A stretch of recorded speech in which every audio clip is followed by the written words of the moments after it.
Because you've got powerful legs. How'd you get the physique? Was it gym or how'd you get the physique? I've always been... She's actually not got powerful legs.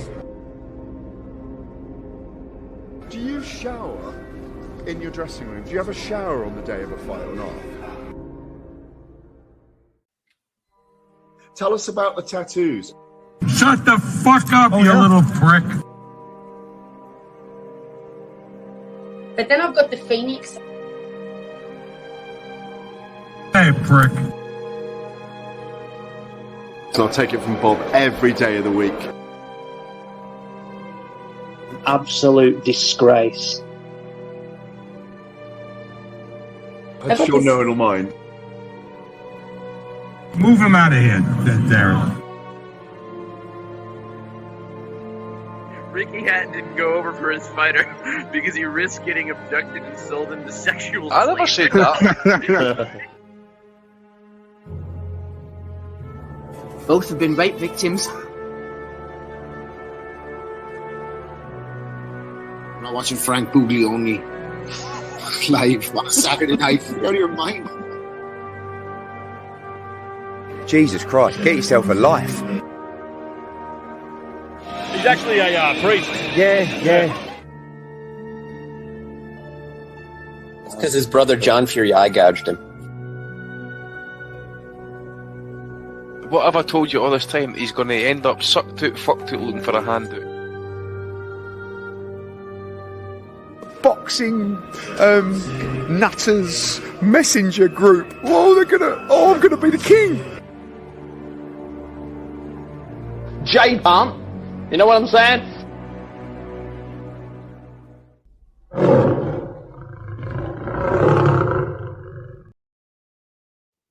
Well, hello everybody and welcome to the 551st edition of the Boxing Asylum Nuthouse podcast. I'm your host Steve Wellings, and joining us on the call we have Matty DiGianardo and Andy Patterson, going live on YouTube from 8 o'clock every Sunday evening. The ad-free Patreon RSS feed updates shortly after the show concludes. Hello to everyone listening through the week on Apple Podcasts, Spotify and Sports Social. Don't forget to leave a review on the podcast player of your choice.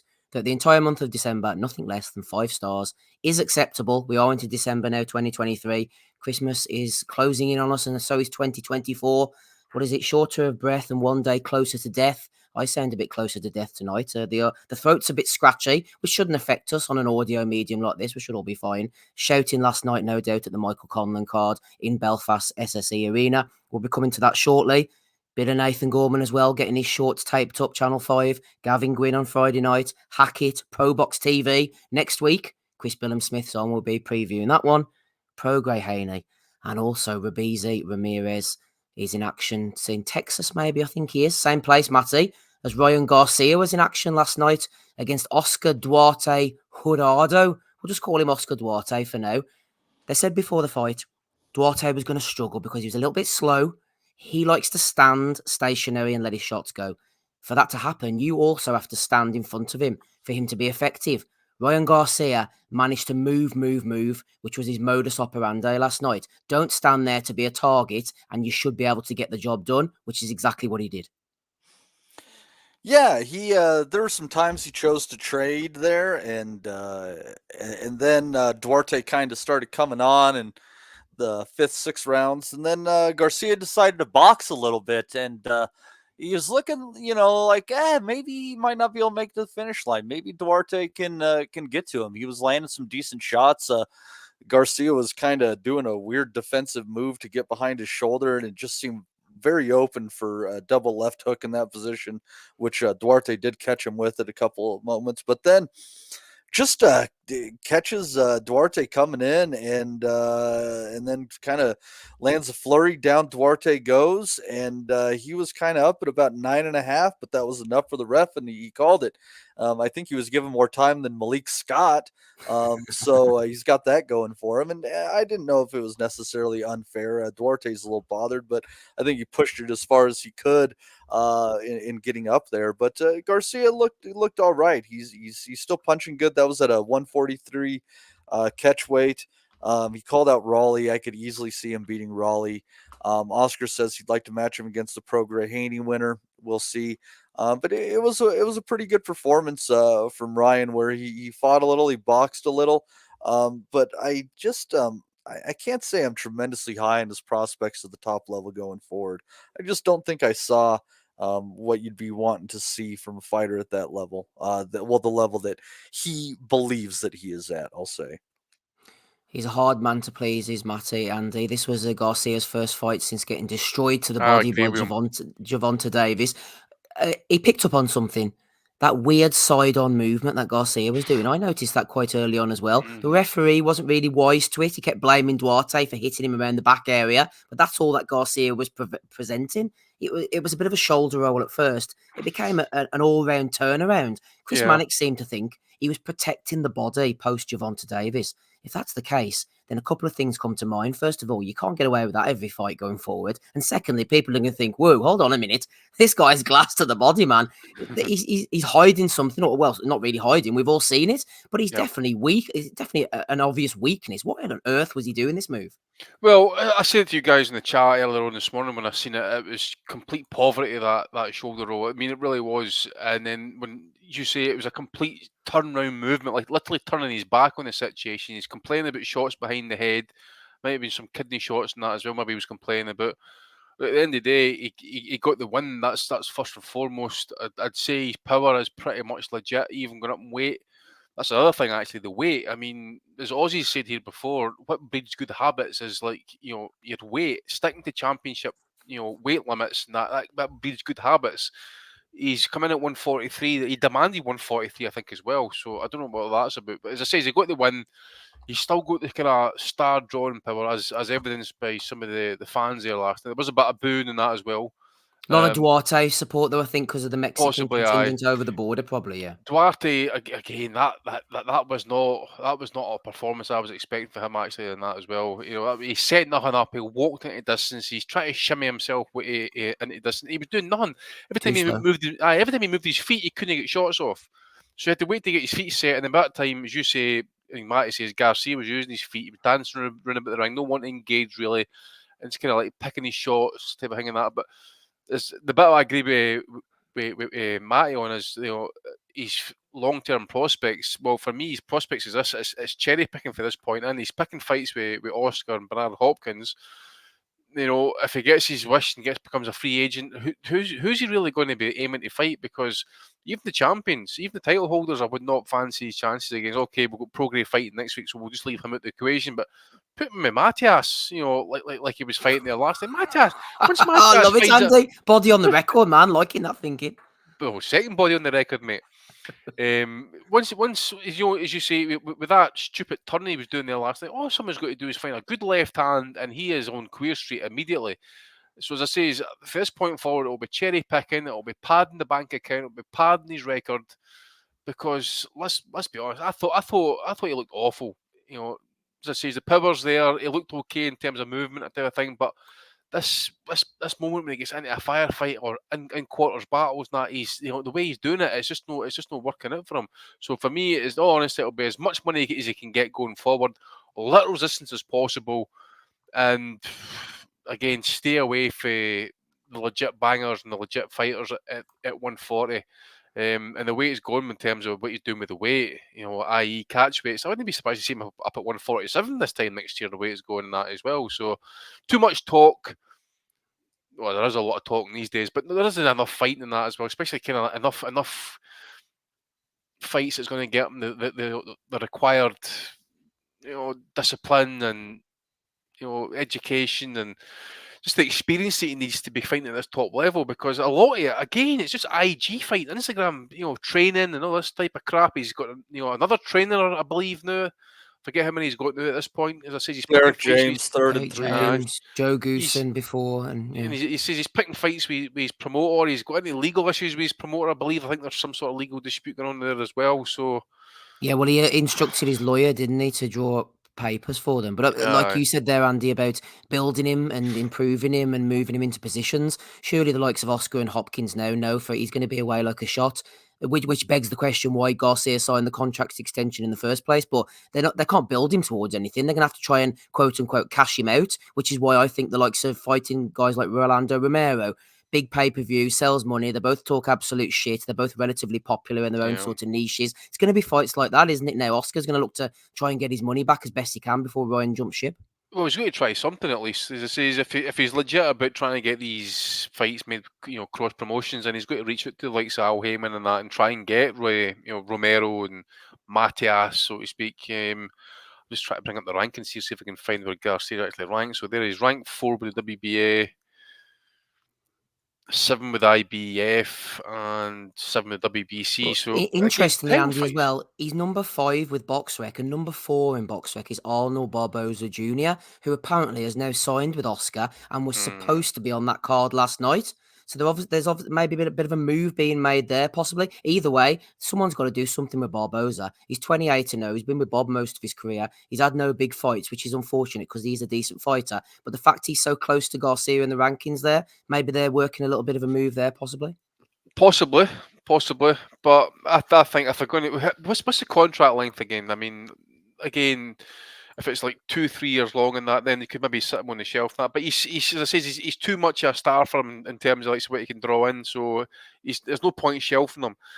Barbosa would probably make sense. I'm just trying to see if any other names are kind of like cross promotions. I mean, we mentioned Jose Ramirez, I think, last week, potentially being an ideal opponent for someone. He's on the verge. I was listening to somebody being interviewed, I can't remember who it was, and they mentioned a possible opponent for Ramirez. And the interviewee, again, this is great stuff, I can't remember who it was, said, Ramirez is sitting out, he's waiting for a title shot. Right now, he's on the verge of one being signed. It's going to be Lopez, but I don't know against who. Quite possibly, yeah, quite possibly. It's going to be Lopez, it's going to be Lopez, mate. Mm-hmm. It could be. Ryan Deal's here, thankfully. He's thrown in $5 New Zealand. He says, O'Hara Davis being held in Guantanamo Bay, getting waterboarded for information on the whereabouts of Rick Graville, allegedly. Yeah. O'Hara Davis against Barroso, Andy, was supposed to be the fight over the weekend. Barroso made it into the country. Poor old O'Hara didn't. Yeah, he's in Guantanamo. Yeah, I missed that, as I say, I mentioned to you guys today, actually, and it's looks like the legacy of Mr. Kinahan is hanging over Mr. O'Hara Davis and that, so... yeah, because that was Davis's big chance. And it was certainly was a winnable fight for him as well. So he must have known that was going to be an issue, though. But then again, he's not the brightest spark in the house, is he? No, should come on here with us. Had a chance to win a fucking interim belt against a guy who is 3/4 of the way to his nation's life expectancy. It's fucking right there for the taking. Guy's probably good news. He's outlived that life expectancy, I think, hasn't he? Michael Thompson says must have been some check hook Ryan hit him with. Didn't want any more after that. It was a great shot by Garcia. I'll give him his due, man. The shot he caught, Duarte walked right onto it. It was an absolute. He did a wee dance and that as well. Yeah. And he did that usual thing. I'll wait till 9, then I'll make sure I try and get up. It's just a fraction too late, but I'll make it look like I want to keep fighting. It's the ones you don't see coming, Andy, and the speed Garcia threw, that all of his faults. It was a cracking finishing shot, I thought. Plus, he kind of slightly walked on it a little bit, which really takes the force and the surprise as well. So, yeah, as I say, once he got stood up by that shot, it was just a matter of, Garcia cut loose and just make the ref, force a stoppage. Count him out basically at that rate. But yeah, he didn't want any more once he felt that power. And that's the one thing as well that Garcia is going to have, but again, you can't fall in love with that power. And there's clearly the wee bit of defensive issues need to be worked out on as well. If that's his plan, this all day type, fucking shoulder roll that he's trying to learn, and that it's just not going to cut the distance because someone's going to find a left hand just run about the side and that and catch him square, and that's going to be him. Mm-hmm. I really believe if he was managed properly, he could go through the rest of his career without having much issues. But it's when he's got to actually face the legit test, the legit hitters, and that, I think he's going to come really unstuck. Still stands with his chin in the air to it as well, actually. So.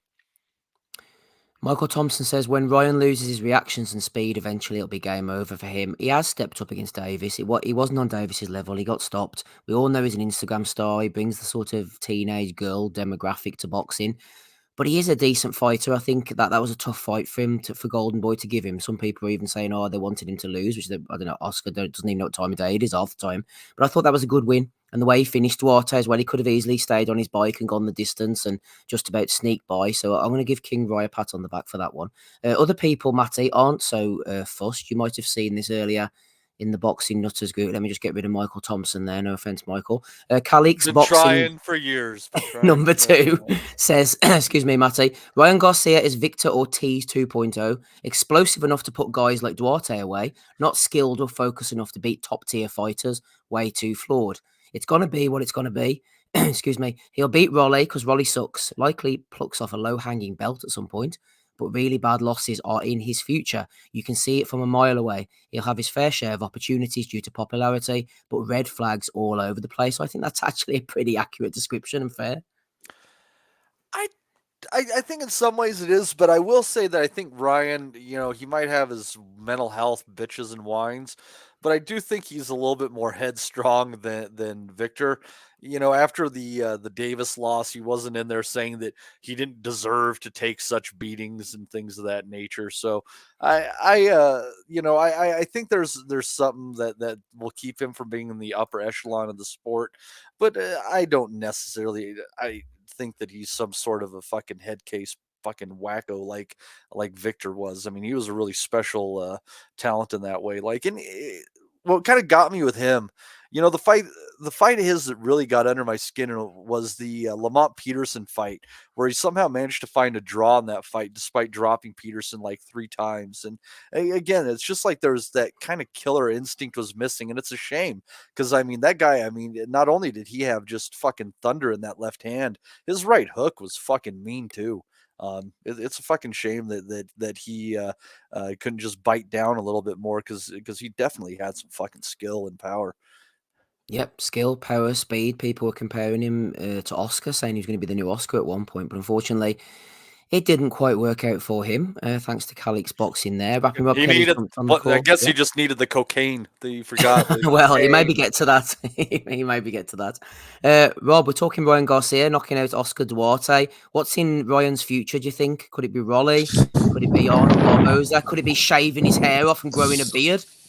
I can't see that. It's his fucking fan base if he fucking crack it up, if he gets rid of the hair and all that. Like, I'd say keep him away from anyone that can fight based on the performance last night. And that's not to take anything away from Garcia, because I think we need Garcia, but we just need him to be a little bit better. If Garcia was a little bit better, he could save the sport to a degree, because he's got the YouTube viewership, but he's the legit pro boxer, that's come through the amateurs and all that. You know what I mean? So I think they fast-tracked him a little bit. I think he got left-hand happy earlier in his career, and I think he made a lot of money too early, which maybe inflated his own self-fucking whatever the fuck you would say, his own self-worth. Yeah. And he was renegotiating contracts before he'd ever really done anything in the ring. With Golden Boy, there's obviously a fractured relationship between him, Oscar, and Bernard Hopkins. So I like him. I like Garcia. I kind of wish he hadn't had that period of inactivity. I don't know what the fuck was going on there, but I'm highly, highly, highly skeptical of guys that are changing trainers every 5 minutes. This fella's been with Renault, so now to Goosen, to Derek James, and despite Chris Mannix fucking with his balls in his mouth basically for the commentary, I didn't really think that there was any marked improvements from Garcia last night. Okay, he's a little bit on the stick. I think James is trying to have him fight like the third Jarmul Charlo, that nobody, the lesser known. He was standing up in between rounds, Rob. What do you think of that as a strategy? That's a lot of shite as well. Isn't stand between. Just take the fucking rest like everybody else. I don't know what about that. Let's try to prove something. But I guess a guy like Duarte, it's not really saying much, that way. Duarte offered nothing. He walked forward, but even by walking forward, he was making him look uncomfortable in certain stages. His head straight up in the air still. Nobody's taken that out of his game with the 3 trainers that he's been with, and he was doing a strange imitation of a shoulder roll. And I think Derek James even said to him, "Stop doing that shit. You're not Floyd." Something like that. Stop with that shoulder roll. He's turning his back and coming out. So I think a proper fighter would take his head off. But him versus Raleigh, fun fight. Him versus O'Hara Davis, fun fight. Both fights that he could win just off the left hook alone, probably. And he talks the talk. He can sell fights. He doesn't really necessarily have to walk the walk. You just get him in well-matched fights, make him look good, and keep the money rolling. If I was, the person calling the shots for him. And then down the line, he's shown he's not afraid to he stepped up to fight Tank Davis, came down to weight and everything, had a period of inactivity and went straight to Davis in the fight.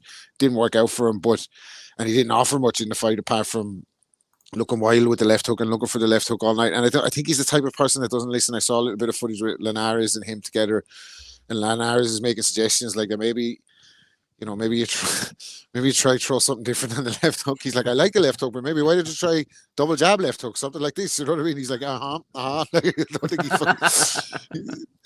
so I think he has yet to find the best version of him, and I don't know, with everything going on with him, just the sheer fame and money and adoration and all that he has. I think he's kind of skipped a lot of the steps that make champions. So he's a big ticket seller. He's a good look for the sport if we can get him in good fights. He's exciting. I think he comes to fight. He's not the best, but we'll take him. Do you know that way? Mm-hmm. Yeah. No, I think that's a fair assessment. The problem with that shoulder roll, Rob, is he wasn't like, turning the right hand over into it. He was just keeping the static position. Like, there was no nuance to it. Yeah, it was just purely got there defensive and move, held. wasn't it? Yeah. Yeah, you're just a sucker for the left hook sitting like that. That style doesn't suit him. Like, he's got height, he's big, he's 140, he's got long reach. Like, he should be fucking Linares was right. The advice what he's giving him was great. Everything should be coming off a double jab, and then setting that hook up rather than he just throws the check hook like we're nothing behind it either. Like, it's just like, come here. Missed you that time, come here, I'll get you this time. There's no like kind of fucking set up to the shots, no real ring IQ. I don't think they're with him, but he can fight a bit. He hopefully will get better, get more active, and bring the sport, like bring those guys into big fights. Like fuck me, like Shakur Stevenson or Devin Haney, take the hand off them for a fight with Ryan Garcia and Teofimo, any of these guys. Now they're all guys that I think will beat him, but him being involved in those contests is going to raise the profile of the fight. Look at him. He can like be part of other people's stories almost. Look at him and Tank. Tank gets his biggest fucking payday and makes himself a bigger star even from that fight. Like so, and he's willing to have the fights too. He's not, he goes to the press conference straight away last night. He's talking shit about Shakur Stevenson putting everybody to sleep in that. Like so, do you know what I mean? Let's have it. Like. Yeah, I think that's a fair assessment. Matty, you put this comment up, so we'll close on this before we go on to the undercard for Michael Thompson. For anyone listening on podcast, he said that Garcia can definitely fight. I think opponents assume he's just a flashy social media star with only Instagram skills, but he's been well schooled. I would agree with that. Oh, absolutely. I mean, he can't get to the level he's at without something of value. Oscar didn't jump on signing him because he was without talent. Funny enough, there's a rumor going around that Oscar is Ryan Garcia's dad. Yeah, that's totally fucking bullshit. But he probably knows Ryan better than his own kids, so I mean that's one. That's not against the realms of possibility. By the way, Oscar is like dedicated to that craft. I can guarantee.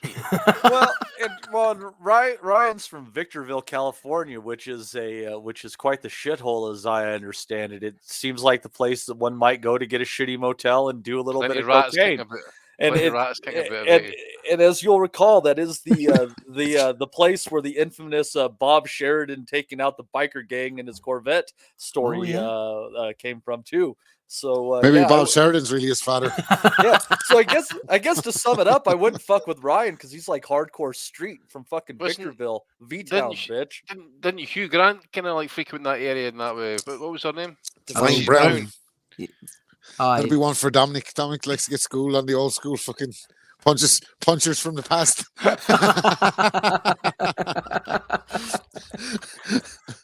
Flip me right enough. That's it, bro. Something Brett. That just goes to show that, like that's there, right? I know we're going to digress now, right? Very short, very quickly. Not on this show, Rob. Come on. That just goes to show you that no man has the fuck, because this motherfucker was a Hollywood movie star at dinner with Liz Hurley, decided, you know what, I'm just fucking going to go to the bathroom, guys. Went outside on the street to try and fucking solicit a blowjob for himself. What the fuck, man? What the fuck? Oh. Well, I mean, to be fair, Rob, like if you're Liz Hurley, you wouldn't have to like try very hard in bed whatsoever. Like you're lucky to be like within inches of me. Yeah, she's elite, man. I would love to see. Exactly. I would love to see the then and now pictures of A2 women, by the way, because I can guarantee what was Edge's finest, and it's no Mrs. Brown. Mrs. Brown's voice. Forget about Bud Crawford, man. Liz is pound for pound number one for me. I'll tell you that much. Aye. But maybe she's a pain in the hole. Do you know what I mean? Everyone says that as well about PK or PK left Shakira. Maybe Shakira's a massive bitch. Who knows? You know what I mean?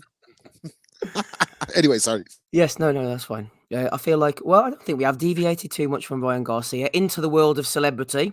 into the world of the undercard, Matty. I don't know how much you saw of this. I'll go over it very quickly, though. Golden Boy, decent undercard. We were supposed to have O'Hara Davis against Barroso.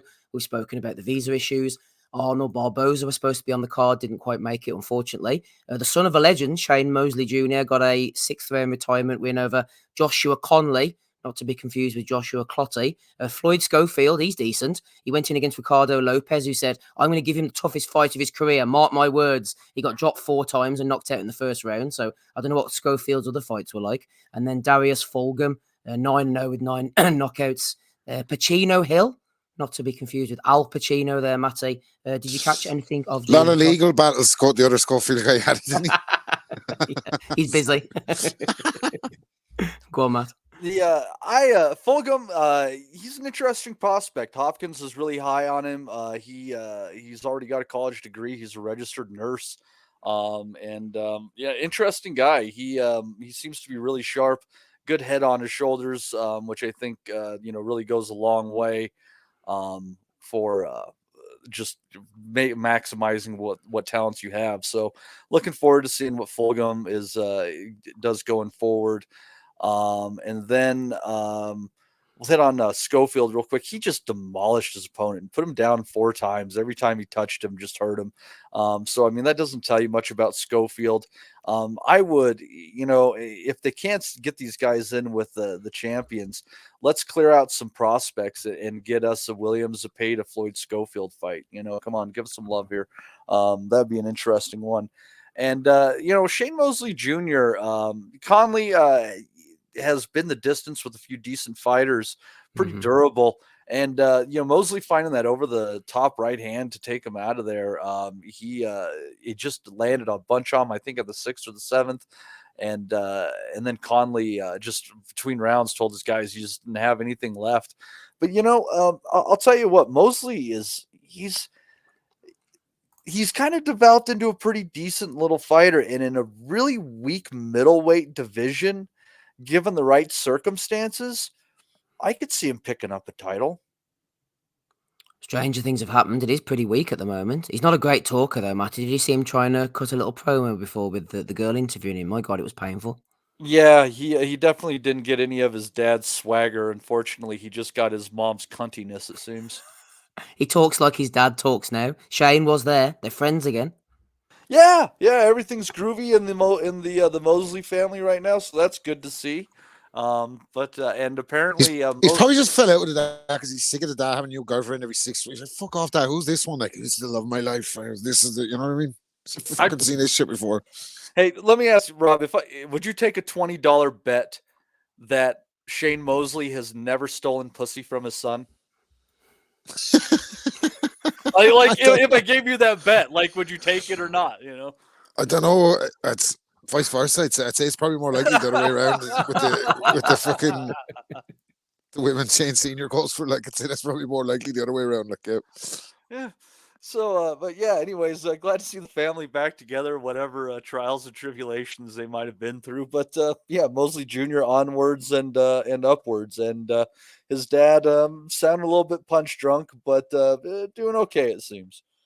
Yeah, he's doing okay. Good luck to the Mosley family as a whole. Before we look in the chat and go on to Conlan and anything else, Andy, on Friday night, Gavin Gwynne over in the York Hall. I didn't see any of the undercard. I did watch the main event, though, against the ageless Emiliano Marsili, 47 years of age. His future was ahead of him before his right shoulder went out. One of the judges had Gwynne ahead. I thought Marsili was winning. His work rate was really good, and the right shoulder, very much like myself, just paid possibly to his career. And he's 6 years older than me as well. Not much going for him.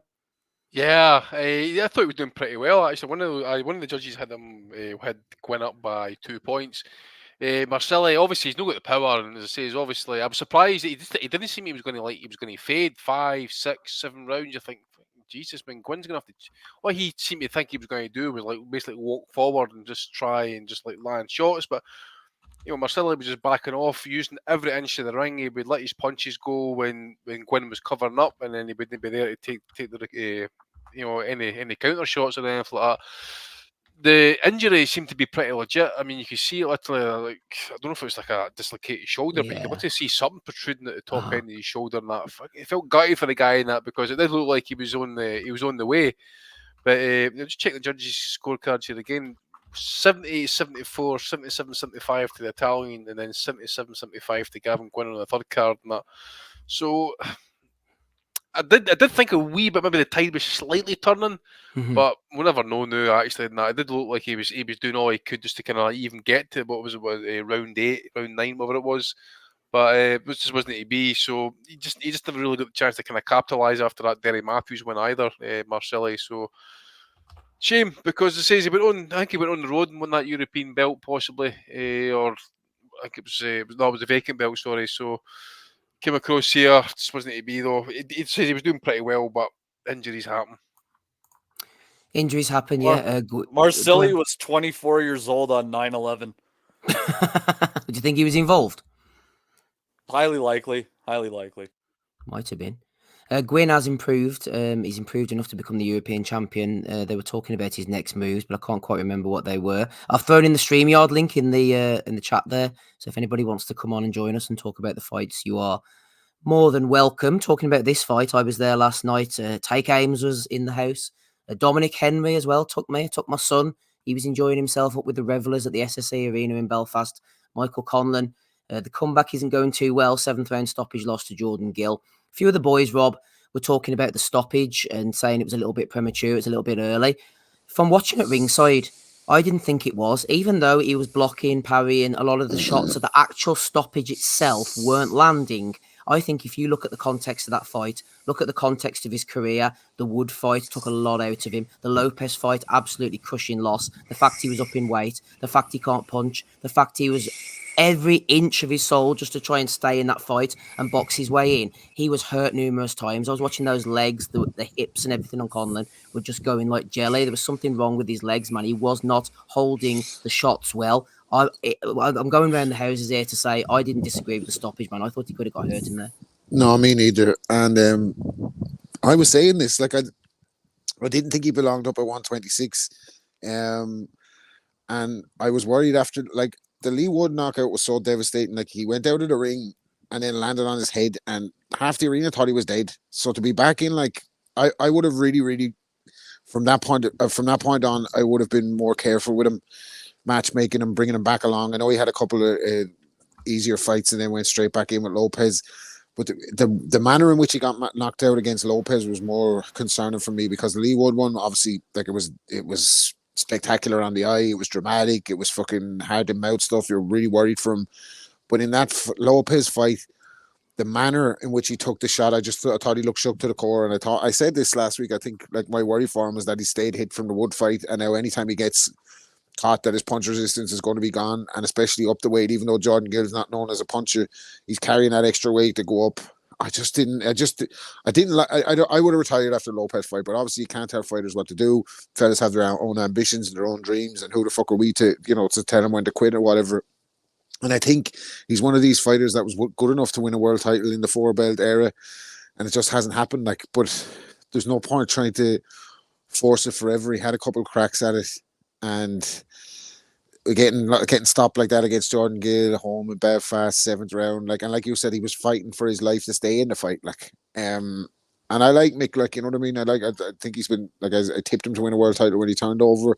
Didn't happen, but he's been great for boxing in Belfast, and best of luck to him if this is the end, like. But I don't want to see him get hurt either, that way, like. And I think the writing's on the wall when he's, like, once he got dropped so heavily in the second round, I think, I was expecting him maybe to have to overcome some adversity and maybe come through the fire a little bit and hang on a little bit and, not look great or whatever, but tough it out to get the win. But when I saw him get dropped so heavily in the second round, I said, fuck, this is going to be a long night for him. Like, I don't think he's getting out of this one. And that's the other thing. Once he gets hit, you don't see him coming back, don't you? Not like you see it being one way from then on. Like, once he gets hit, once the legs, and I don't disagree with you, Steve. I think if you look at it closely enough, there's points even before the ref jumped in where his legs were completely stiff. So even though he was parrying shots, his fucking legs were gone. Like, so I think the ref was correct in his decision. It was a stoppage at the right time. Yeah, Johnny says when you're making Jordan Gill look like a roadman killer, it's time to pack it in. I threw the StreamYard link out earlier, and Ahmed has availed of this opportunity. I don't recognise the name, but you are more than welcome on this Sunday evening. What do you want to talk about, sir? Ahmed, go ahead. What do you want to talk about? You there, Ahmed? Yeah, I'm here. I'm here. Yeah, go ahead. Can you hear me? I can hear you. Yeah. Oh yeah, yeah. No, I was gonna say like yeah, Conlan needs to I think a rebuild because like it's terrible seeing him get knocked out so often because like he had a good career in terms of like his build up. He was like an Olympian, and like yeah, it's just like I think Eddie is just like throwing him to the fire too early. He does it all the time. He needs to like give him like just like a. Yeah, give him a build-up fight because like he's getting knocked out so often. I feel like he's gonna, either retire or just hang around for a couple of more years. I don't see any, I don't see a chance for him to get a belt because I feel like he's too chinny now. His chin is gone. Well, you mentioned a build-up fight, but was this not supposed to be the build-up fight? I don't think they're expecting Jordan Gill, not really a renowned puncher, to come in and knock him out, possibly. Yeah, but I think if you just throw him underneath on the undercard with like just like the same way what you call it? Yeah, I feel like I don't think he should headline. I think they should put him as a co-main and have him fight. Just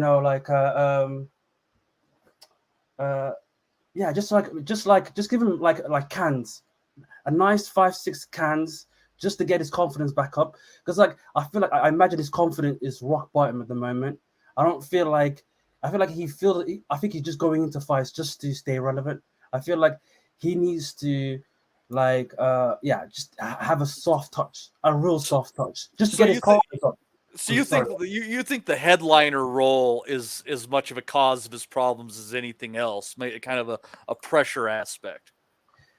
Yeah, because putting him in there with someone with a heartbeat, I think it's too risky. Because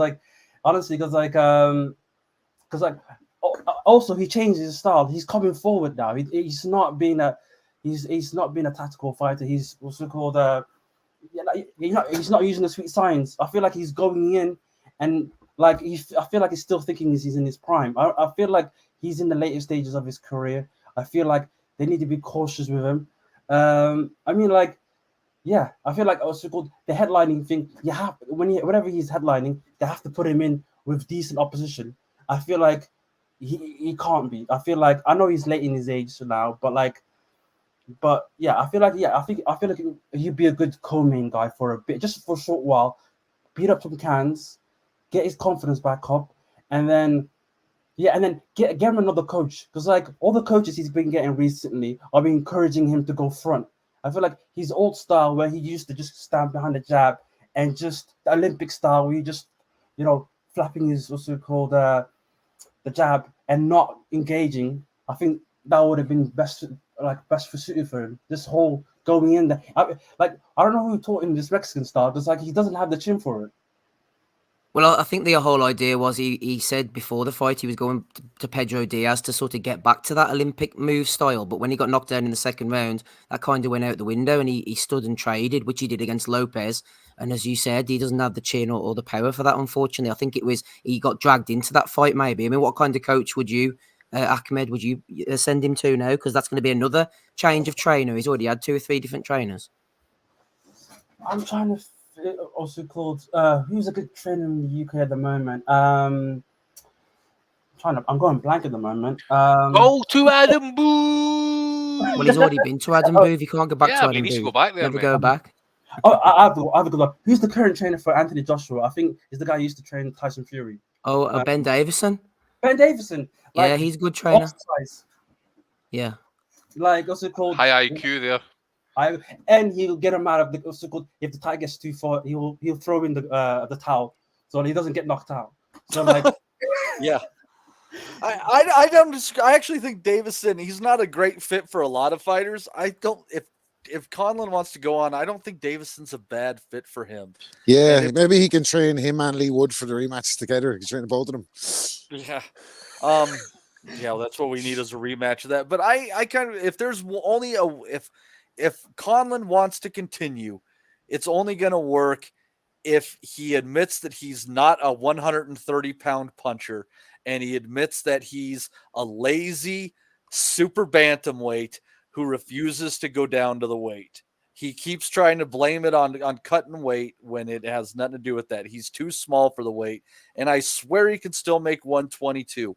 I'm thinking Donaire at 126 ended up back at 118. I just feel like he's got to quit with this I'm a puncher who is weight cut mentality and fucking cut the weight and live the life and go back to where you belong, which is 122 pounds. Do you have anything else you want to throw in, Ahmed? How do you pronounce your name?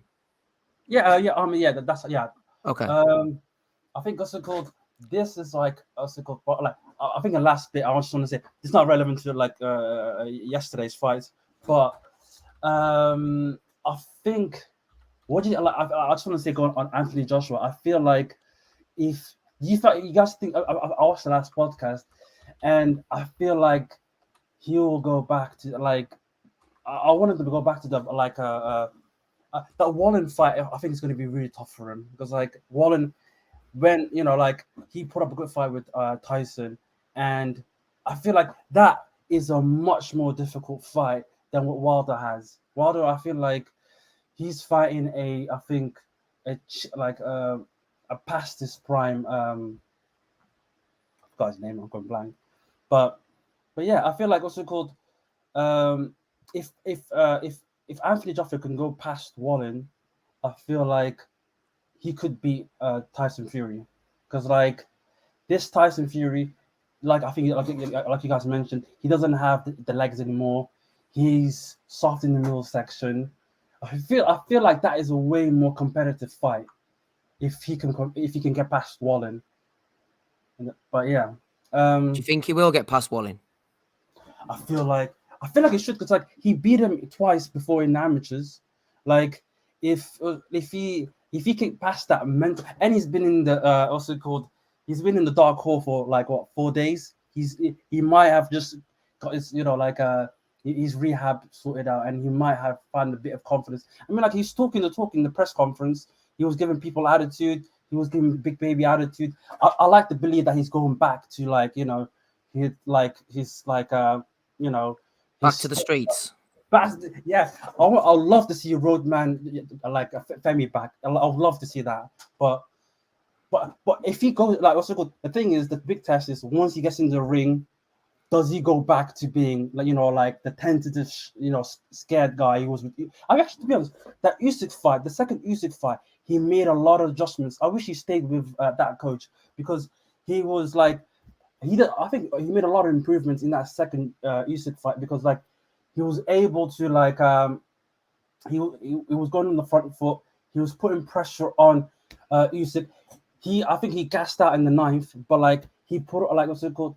He had a decent game plan, and I feel like if that Joshua from Usyk 2 comes back with some adjustments and he's more aggressive in the beginning, I feel like he could beat like Wallen easier, because he has the physical attributes. It's all the mental stuff that needs to be sorted out. Yep, that's a fair point. Well, after the day of reckoning, Ahmed, we are going to do a post-fight pod, so feel free to jump on then if you want to. Will do. Thanks, guys. Nice one. Cheers. Bye. There you go. Ahmed's coming on. Giving his thoughts and opinions. Yeah, good stuff there. Well, I say we'll do a post-fight pod if we get over 100 likes on the videos. We'll do a post-fight pod. Can't give him too much, Matty. Can't give him too much. Yeah, you're just looking for an excuse not to do it. You know me too well. One thing Ahmed was talking about there was Conlan. He should have got on the back foot, which I think was the plan, but he got drawn in. He tried to slug it out.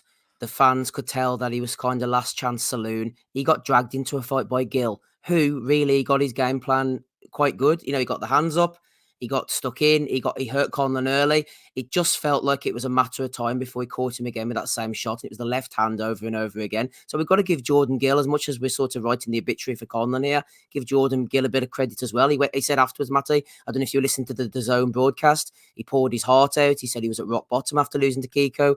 His missus left him. He was in a real dark place. He was telling us. He said some bad stuff happened to him as well. He was in the dark place like Anthony Joshua.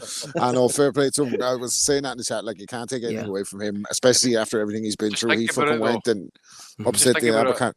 He's got rid there at the right time. Eddie, get him a world title fight now, mate. Give him that life-changing money like you like to talk about, and you make sure you get that boy set up, and she ain't got no money, baby. She's like Ricky Bobby's wife for Talladega Nights to come back when he has all the bread again. Like, that's terrible. Maybe we should fucking talk about someone's wife. That's fucked up, man. Fuck's sake. Hit the like button. Did you guys ever see the episode of Married with Children where Sam Kinison was Al's guardian angel? Sam Kinison? Sam Kinison, the comedian. Oh, sorry. No. Yeah, it was pretty classic. He was telling Al how he died. He said, he got married to his wife and everything was going good, even though she gained about 100 pounds for every year that he was married. But he didn't let that stop their love until one day he came home and he found his grandfather's pants in his bed. So what did he do? He canceled his life insurance policy and he hung himself. And that's how Sam Kinison died. Became Al's guardian angel. We'll have to tick the sensitive issues box now, Matty. Shout out to Peggy and Kelly Bundy. Both of them, by the way. Oh, preach, brother, preach. Anyway, back to Conlan. I can't remember what I asked you, Matty, but dig us out of this hole for goodness sake.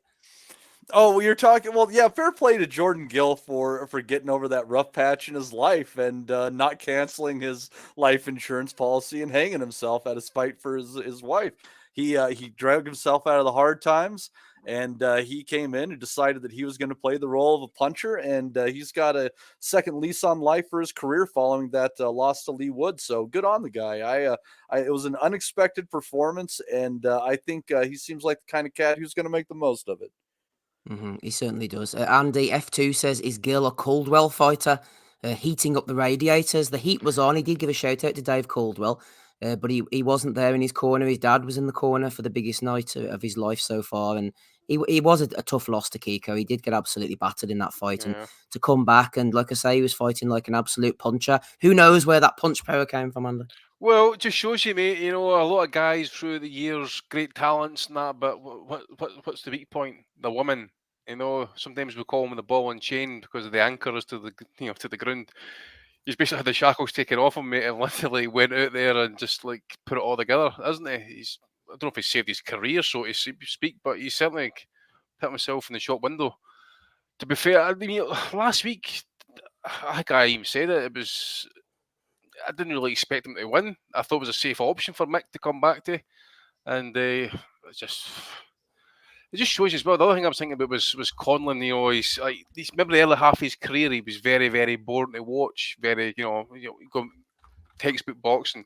And it's just been the last few years now he seems to be in these absolute wars and these moments that you seem to remember. But it's for the wrong reasons. That's 3 knockouts now, bad ones or bad beatings at least. And we could see it as well with that first knockdown yesterday. In round 2. You could just see that the way he went, you just kind of felt it was just a matter of time, and Gill just kind of kept putting the pressure on, just wouldn't be denied. You see what you mentioned there, Andy, by the way. I mentioned this to Dominic yesterday when we were coming back from the fights. Do you think now you sort of look back at Mick's career and look at the likes of how close the Bellew fight was, look at the struggles in the Takouche fight with the low blows and not being able to get him out of there, and look at these as sort of warning signs almost? Yeah, and obviously as well, it was the weight earlier half in his career. I mean, he was really meant to be a 122 fighter. He just couldn't make the weight. He's too big for it as well. You've had the long amateur career. God knows how many travels he's went and fought in many tournaments abroad. The countless hours of sparring. It's just caught up with him now. As it says, that's 3 bad knockouts. So if anybody was nearby him and that, and if a few Irish boys like me, I'd hope to be telling him it's time to retire, because he's up in weight now as well. I mean, that's up at super feather. And do you think he will retire? I'm not sure 100% sure he will. Well, mate, what's he going? I mean, okay, I can understand they didn't want to go out on that knockout back in May. I want to come back. It looked like a safe option. Gill, no, it wasn't really a noted puncher. As you say, he got destroyed off Kiko. You're like, you know, this is opportunity, really. I think even Eddie, I mean, I think Eddie's been honest in that as well, to be fair, in that saying, look, it's a hard road back. That's Eddie speak for saying, listen, I think it's time to chuck it. I think the Gowfrey win maybe just dressed it up a wee bit. You know, obviously the Miguel Mariaga fight in that as well, 10-round decision. But Mariaga had seen better days. He had him done, was it twice, I think? Well, he dropped Mariaga 3 times. I was at that fight, and Right. two of them he said were slips. He said that himself. But Mariaga is another one who has to set his feet, doesn't he? And Conlan just kept moving. Yep. And Gowfrey, I don't know if Gowfrey had been on a decent run of form at that point, and they got iced in one round. Iced him in a round, that's right. Yeah. Then obviously the Lopez situation, well, see what kind of puncher he is and that, but it's, to me, he's up too high in weight. At this point, I think 126 was a bit of a push, and he clearly can't make 122. He's just clearly just a bit too big for the weight. But is he 5'7", 5'8"? Massive for super bantamweight, and he just couldn't make it anymore. But I say everything now, coupled with the knockouts, all the sparring, all the amateur stuff, and that as well. 32-year-old, 3 bad knockouts in his career, and that it's time to go, I think. I think, Andy, as well, just before we bring Dominic in there, what Ahmed was saying was a good point. And ideally, you would want Conlan to come back in an 8-rounder, a nice little soft one, sort of, not obviously off TV, but a chief support, kind of co-support, whatever. But that's never going to happen in the real world. You know, it's Conlan boxing. They're looking for a headliner. He's a big star in Belfast. They need to pack out the Odyssey. He's still a name. The amount of people won't be coming out for him, but he has to lead those shows. You can't now. The gene is out of the bottle. He's never going to go back to 8-round co-supports unless they took him over to England, maybe. Ahmed had a good point, but they can't do that. Well, what you could do, mate, again, this is like parking the ego in that, really, as well. I mean, you could have Mick headline, but an 8-round event where it's got actual prospects on the card, but Mick headline, let's say at the Europa, for example. Misfits boxing, man. He could fight me. Yeah, though that as well. You could have that option. You might have a chance of knocking him out, mate. You're back in the gym these days, I'm hearing. Yeah. Dominic's like your man Marsili. Dominic's in the corner. It must have been good anyway, Steve, when you're fucking going home there with Dominic in the car, because break up the journey. Like, Dominic asks a question, and then just before you drop him home, you can answer it. You know what I mean?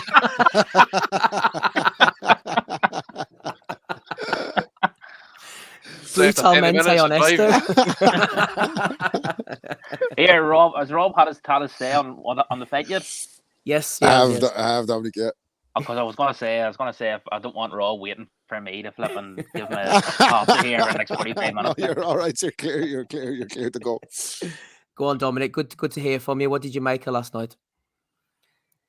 Oh yeah, it was just sad. You know, it's for Mick. Like, a few of the boys were saying in the others chat about him, about his sort of approach to the whole support and his decision to sort of not disguise his sort of allegiance, and that's how he sort of maybe alienated some fans. But I wouldn't say I dislike him. Fuck them. Overtly, but it's more. I felt I was saying to Rob earlier. I felt he should have packed it in after the Lopez fight. That was he was knocked out very bad there, and I was just, as I said to you last night, Steve, I was just thinking back to what Rob said on the pod last Sunday when he was saying if there only had been 30 or 40 seconds left when he knocked Wood down in that first round, and it wasn't beyond the realms of possibility at all that he could have got Wood out of there in that first round, or as you said yourself, if he somehow had have held on in that last round, the hinge of fate that things could have been very different for him. Sliding doors, he's WBA champion, he's got the confidence, he's knocked down Wood, he's beaten him for a title, he goes in against Mauricio Lara, all of a sudden his tail's up, he feels he can outbox him for 12 rounds. Everything's different. So what you're saying is that that knockout loss to Lee Wood saved his life from having to go in against Mauricio Lara? Quite possibly. Quite possibly. Yeah, it's and then I was thinking, if you want to be crude about it, the sort of oversimplified story is that it's the old story about the difference between the amateur code and the pro setup, but I think that's probably a bit too harsh, because if you look at the Wood fight, we did come very close that night, but Yeah, it's as Andy said, 3 bad knockouts, and I think that the Wood knockout it punctuated an absolutely brutal preceding 11 rounds. That was a very, very tough fight. The sort of fight that even if he had held on and not been knocked out in that last round, it takes years off your career. But the other thing I put into the chat earlier, and it sort of didn't occur to me when we were driving home, Steve, but usually his mother and father are their visible presence at ringside, Yes, and I yes. couldn't see them No. last night. Good And point. to me, that sort of made me wonder. I'm just speculating, but it makes you think were they fully on board with this decision to continue after the Lopez defeat, and back in May. But I mean, I as I said on the way down, the fight was last night was 130 pounds, and it seemed to be the case that if he had come through last night, there was talk of matching him against Cordina or rematch against Wood up at 130. But I mean, as I was saying to the other guys earlier, the Lopez fight, which he got knocked out in May, was at featherweight, 126. How would he cope with those guys up at 130? Fundamentally, he doesn't have the. I don't think he punches hard enough, and he stays hit. I don't think it's that he can't take a punch. It's just that he doesn't recover well enough. So yeah, it's all up to him what he wants to continue to do. I can't see him, as you were just saying before you asked me to speak there.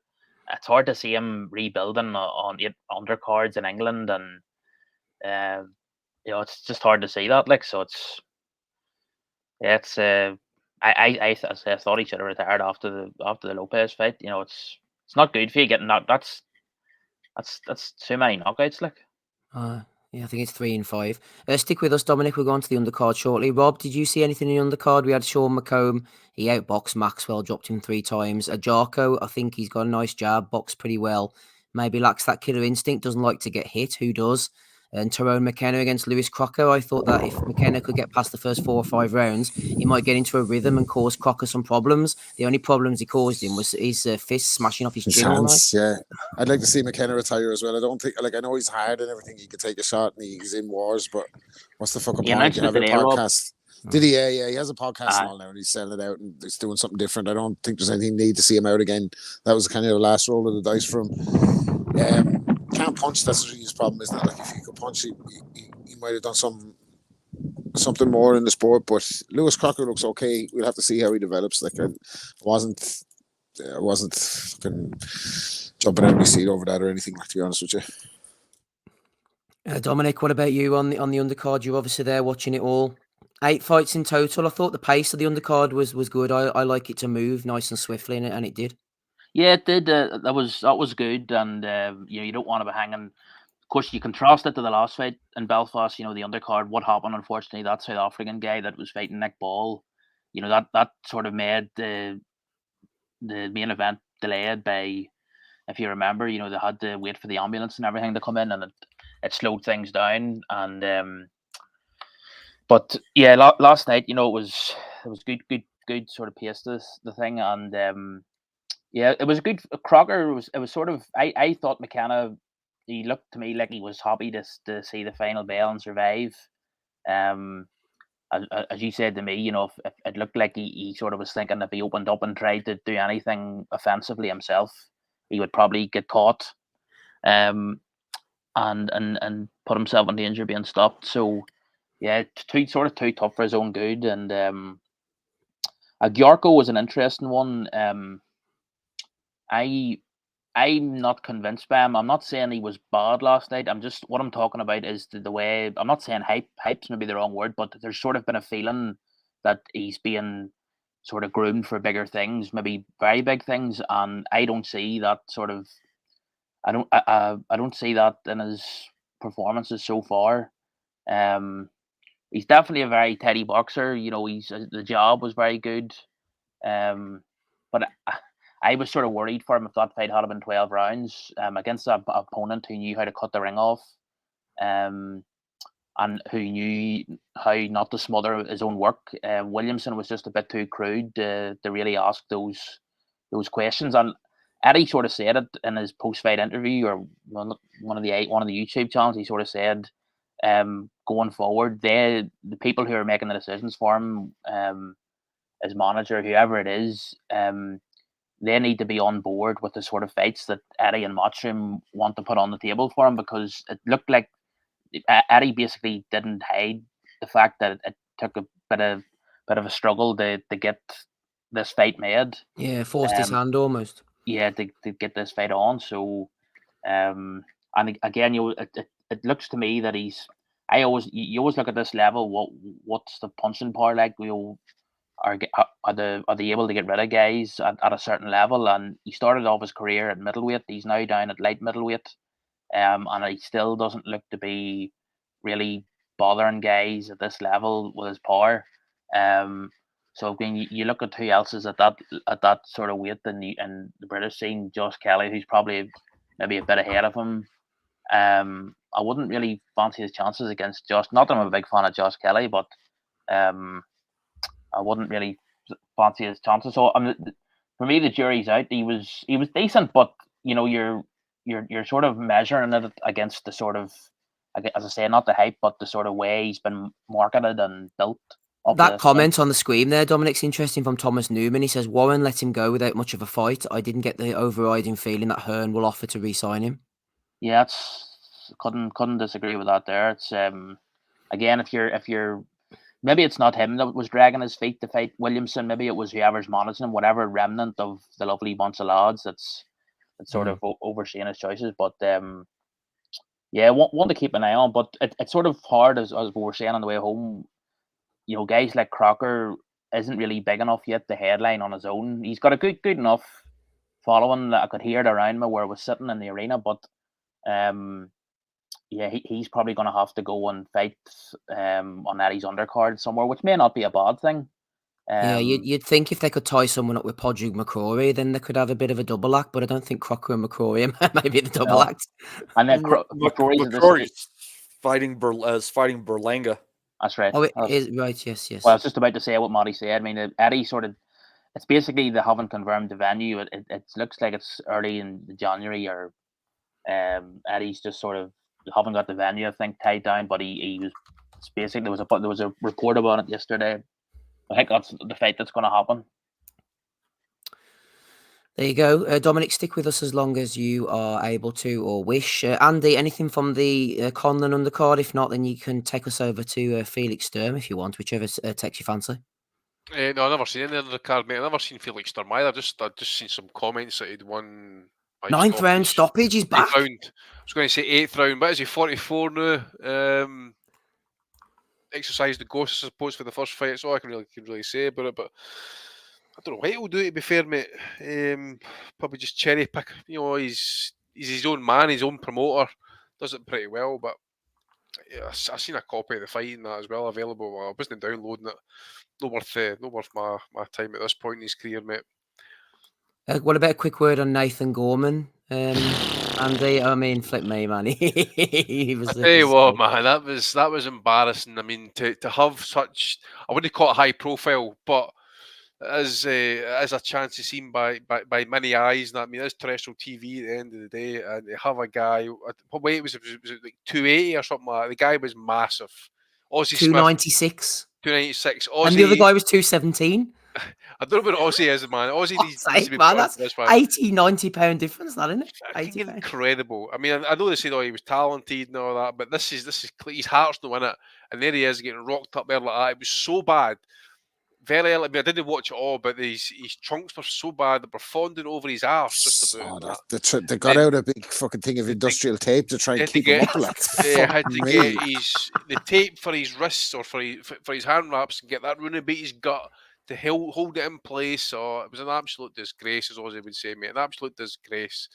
And they hit the Sirlins as well. I mean, I really don't know what they're playing at with this Channel 5 deal. I mean, they've got a great wee gig there, man. They put on some decent 50-50 fights at a decent level. We're not talking world level, obviously, and that, but that is a great platform to have some good area level fights, maybe even British title here and that, but then you're filling it with fucking this trash. People who have had their chance, they're no in it, and then you get to the fucking The German Dillboy and Rodney Trotters of the fucking boxing world, by the way, and let them fucking destroy it. Get Mick Hennessy back in there ASAP, man, before the fucking before the ship does go down and fucking it's unsavable, because we need all the platforms we can get with boxing at the minute, and especially on free TV. And this is the shite we're getting served up. Absolutely deplorable. I went to my bed after. It was an absolute disgrace. Could you imagine Gorman and Hennessy in the ring together celebrating afterwards, Andy? That'd be a sight to behold. Aye, mate, you need to get that reinforced, okay? Titanium girders a lot.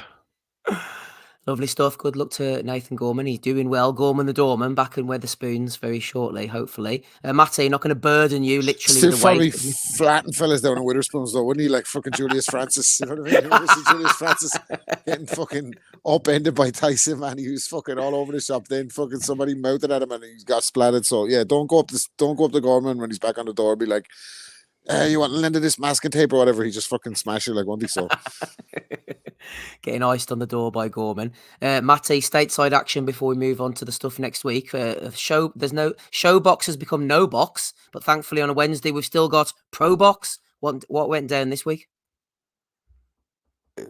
Well, yeah, we had some good pro box action this week.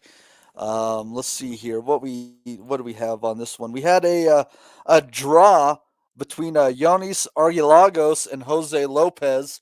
That one I thought was a pretty fair draw, maybe leaning towards Lopez. We had a battle of undefeateds go the distance. Marquez Valle taking out Farid Ngoga. That one was an all right fight. Then you had Marcelino Nicolas Lopez losing a 10-round decision to undefeated Tarek Zaina. Zaina, an interesting guy, Steve. He's originally from Morocco, spent time at Gibraltar, went to school in England when he turned 18, and now he is boxing out of Tijuana, Mexico. Speaks 4 languages. Oh. Interesting cat. Yeah, very interesting cat. So we'll see how that his career progresses. He's kind of more of a boxing type, but to box with that style in the gyms of Tijuana, you got to learn how these guys are going to walk you down. So I wouldn't doubt that he's capable at what he's trying to do there. This card was headlined by Orlando Gonzalez taking a split decision over Jorge Castaneda. Castaneda dropped hard in the 4th. I was shocked that this fight ended up going the distance, but Castaneda just slowly started working his way into the fight and finally managed to hurt Gonzalez a couple of times. And I don't necessarily know that the split decision was right. I thought that Gonzalez probably got 5 rounds in there at least with the knockdown, should have given him a clean win, but it was a close fight down the stretch where Castaneda was definitely pouring it on. So yeah, another winning card from Pro Box. On a Wednesday, they'll have their last one of the year a week from this Wednesday. So looking forward to that one. Looking forward to a bit of pro box even. I'm hopefully going to try and actually start watching them at some point. Matty does recommend them every week. Shout out to them. They're enjoying themselves. Right, quick roundup of all the rest of the action over the weekend. Don King got a card. Mike Perez was supposed to be on it. As far as I know, he didn't turn up. Trayshawn Wiggins, Ian Green, Vaughan Alexander. Yeah, I think it's time to move on. Kevin Lely, Sajo was in action on DAZN apparently over in France.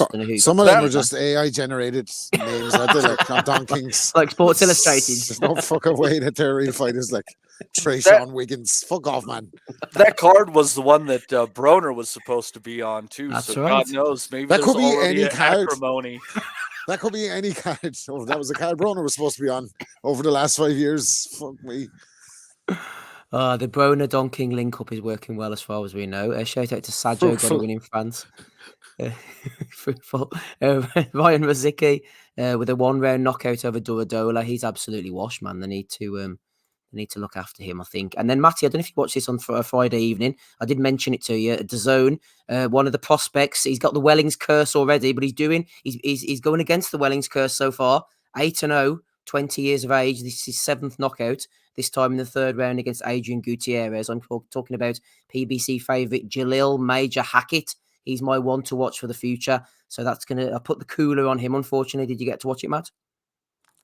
I did not see that one this week, unfortunately. That's okay. It was a 3rd round knockout for Mr. Jalil. He did his best. We wish him well going forward.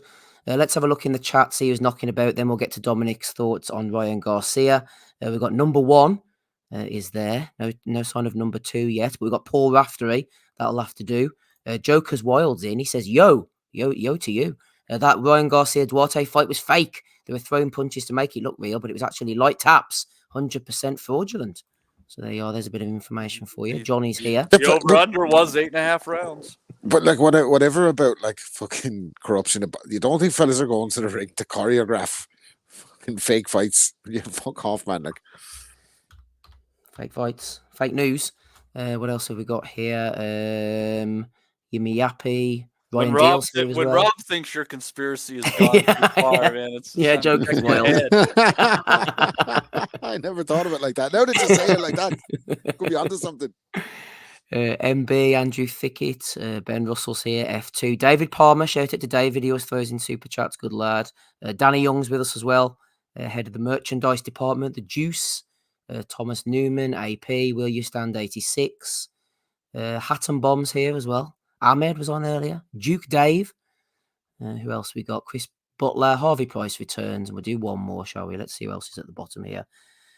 As we scroll down. Take Ames. Wellington. They are Take Ames. He was there last night enjoying himself in Belfast. Hopefully you got home safe and well, Mr. Ames. We'll forget about Ryan Garcia. Dominic's not interested in him. And I don't blame him as well. He got the job done in round 8. Big up the WhatsApp group, says Michael Thompson. Patreon.com/Boxing Asylum if you want to join that. What have we got for next week? Let's have a look here. I mentioned this one to you off air, Andy. We mentioned it a few weeks ago, actually. You don't have to make any comment if you don't want to. But this Friday evening, they're not paying for us to go out there, unfortunately. The Lions Centre, Cayman Islands, Matt Windle against Craig Derbyshire for the Commonwealth Boxing Council light flyweight title. Windle 7-5-1. Derbyshire's 8-29-4. There's hope for us yet, Matty, Andy, sorry, if they're fighting out in the Cayman Islands. Light flyweight title as well, mate. Can you make light flyweight? Fuck no chance. Just get a bout of glandular fever, mate, and drop about 3 stone. You'll date. I'm going to say, what's that, like 7 stone or something, is it? Oh, fucking Jesus, man. I don't know. It's an odd one, though, eh? I've never had a Matt Windle before. He's from Birmingham, 7-5-1. I mean, how the fuck is your man here, Craig Derbyshire, managed to get himself ranked for a Commonwealth title fight? Surely just off an English title. It's a different Commonwealth. This is like a different sanctioning body. It is not the Commonwealth title. Yes. Yeah, it is. Surely. Are you sure? Yeah. It would normally say it wouldn't normally. No, it's in the Cayman Islands. It's the Caymanwell title. It's confusing us. Wouldn't it normally say BBB of C on there if that was the case? Oh, you know. No. I think I'm right. I think this is a different sanctioning body. I think this is Cayman Islands. Yeah, it's part of Commonwealth. Andy's right. It is the proper one. It's to the fact that it's light flyweight, so it doesn't have much form. This Andy. So Matt Windle won the title before against a Ghanaian in 2022. Before that, the last time it was fought for was in Ghana in 1987, and then before that, Andy, we go right back to 1902 in the New Adelphi Club, where Johnny Hughes fought Tibby Watson, and it was then billed as the World and Imperial British Empire 108-pound title. So so it was named back in the days. Stupidest fucking title ever. Just makes like IBUs and WBUs and CB whatever acronym. This is retarded. No, but that was back in the days when you actually had all these different continents, but you had one fighter claiming he was world champion, so they had to go to these different continents and beat these guys to be classed as the man. Different days, but no, it is a Commonwealth title. You're right, Steve. Yeah. Johnny's right. Derbyshire isn't bad. He was a journeyman for years, hence the lopsided record. I've seen him fight in Belfast. Shout out to Paul Raftery. He's only gone and thrown in 19.99, 20 quid there. Shout out to Paul for throwing in the super chat to us. We had a message there. I think given that, Steve, we ought to just do the post-fight pod on the 23rd. I think 20 pounds is at least worth 100 likes. Come on. Well, I was going to do it anyway. I'm just trying to get the 100 likes, Matty. I've let the cat out the bag now, haven't I? I'm weak, man. Yeah, well, I can hear that by the sound of your voice that you're weak. I know, yeah. I'm dying here. If the lads of the house want to take over the household, today would be the day of listening. So what's his 1999 BOTW now? So we have to do a post-fight pod on what date? Day of Reckoning, Andy, 23rd of December. Yeah, best card ever. Yeah, that's the one. Yeah. You should actually do a live. You know what you should do, actually? I'll tell you what, see if we can coin in 100 fight companion. We'll do. For the whole card, Big Baby Miller Dubois up. We'll do fight companion if we can get to what's a long £120. At least £100, and we'll do the whole card for free. God, I'm gonna be so fucking tired of you guys. Well, it's not after for 4 free. hours. We're charging is £100, but you get it. Aye, okay. If so, what you say? So say that again, Andy. Then £100 tonight. £100 tonight, and we'll do the entire heavyweight card on the 23rd for free. And we're already at 25. We won't even consider what the denominations are. Whatever they come in, pounds. $1 to $1. Oh, we'll go live at the first card on the day of reckoning. Sorry, the first fight, and then just we'll go live. do all the way fight through. companion style if we can get to £100 tonight. Okay, You realize that's going to be like a 6-hour card. There's like 8 or 9. Yeah, well, we start that fucking Dubois, Big Baby Miller. We're not fucking watching Isaac Lowe and all that, like fighting out in the fucking Middle East or whatever. You don't want to watch about We're Bevo? not going to comment. See, this is the thing. It does come with terms and conditions, this obviously, and that as well, right? So we're not going to be watching. We're not going to be commenting on Bivol against fucking London after and falling asleep, all that type of shit. And they come. So that heavyweight shithead, Demore. We're more commentating on him and fucking Hergovich. Yeah, let's just maybe do we'll do the two main. What do you think we are here? Fuck's sake. 200 Whores. What do you think we are? Whores. Do we still have to do a post-fight pod? No. Okay. That's another condition. Paul after he'd be sorry he threw that 20 quid in, but thanks anyway. I don't think we're going to have to do the pre-fight pod. No, I don't think so. Horsecock Nelson's going to come in with 79p. Yimmy Happy says, Steve, I want back in the Boxing Nutters messenger group. It's been too long. I didn't even notice you were gone, Jimmy, to be honest with you. Is he still paid on his Patreon? I don't know. Probably not. It's become a bit of a shit show, hasn't it? Always. Fans need to wake up, says Joker's Wild. Audience needs to wake up at this rate. Let's move on. What are we on to? Cayman Islands. We've done that one, haven't we? Dominic, Chris Billam-Smith next Sunday evening. So you will get a live next Sunday evening. We'll be watching. There you go. There you go. You don't have to pay anything. There's your fight companion. Chatting about the fights. Francesca Hennessy's on the card. Michael McKinson. They've both got TBAs. It sounds good, this. Ben Whittaker's against Steven Leonetti Dredge Hadge. I bet he's good. Lee Cutler against Kingsley Egbenike. I remember him, seen him before. And Chris Billam-Smith in the main event, Dominic, for the WBO World Cruiserweight title against the battle-hardened Pole, Matthias Masternak. What are you thinking about this one? On a great deal, Steve, to be quite honest. Oh, he said Billam-Smith. Yeah, he's. I would rather see Billam-Smith get this rematch with Riakporhe. I think he's done enough to deserve that. I'm just sort of relieved that we're not getting a repeat of that Akoli Grabathon that we saw earlier this year. Things can't get much worse than that there. So yeah, he should take care of Masternak. Hopefully stop him. And hopefully move on to either a rematch with Riakporhe or even a fight with Opataya, which I think I was saying to you a few months ago. I remember, Steve, that would be a very good fight, which Opataya would probably win, but it would be very exciting for as long as it lasted. Yeah, so don't really have much to. Just the overall, I suppose the guys have talked about it in previous pods. The overall quality of the BOXXER and Sky product, it's sort of gradually waning every sort of time you pay attention to it. It's hard not to notice that sort of gradual slip in quality control. There was when they first got underway. I remember, when they first started, you had the Khan Brook and you had a few other big fights, and everyone thought, no, they're not going to go silently into the night. But I was expecting quietly. I was sort of expecting this eventually to pass. That the standard would get to this sort of level. So it's Billam-Smith. He shouldn't have too much of a problem. You wouldn't have thought. I mean, how long ago was it since Masternak fought Bellew? Like, you're talking 5 years at least, aren't you? Oh, easily, yeah, I would say so. I can't even remember, to be honest with you. It would have been 2015, 8 years. Fuck, we're old. I know. Yeah, so it's. Tell me about it. Fuck me. I have my thoughts on the BOXXER and the zone thing, and I look at there was an A&R, famous A&R, Jewish New Yorker, Lior Cohen, who worked for Def Jam Records, and he used to have a phrase. He said that we sign stars, we don't dust up bums. And Eddie used to sign stars but he used to dust up some bums as well. And I don't mean that in a derogatory way to the fighters, but Eddie was a great salesman. So he would have you believing that Joshua Boazzi and Lawrence Okoli are the fucking second coming of Evander Holyfield. If you listen to him on Sky, Eddie be on Sky all day banging on about it on his platform. And these fellas have left Eddie and realised that probably the grass is not greener. Eddie was probably doing a good job for him and getting them fucking paydays or opportunities that were probably more than their commercial value allows them to get on another platform. And Ben Shalom's obviously waved a bag of money in front of these fellas with the Sky budget, but I don't think Ben Shalom's as good as a salesman as Eddie is. Like, is he?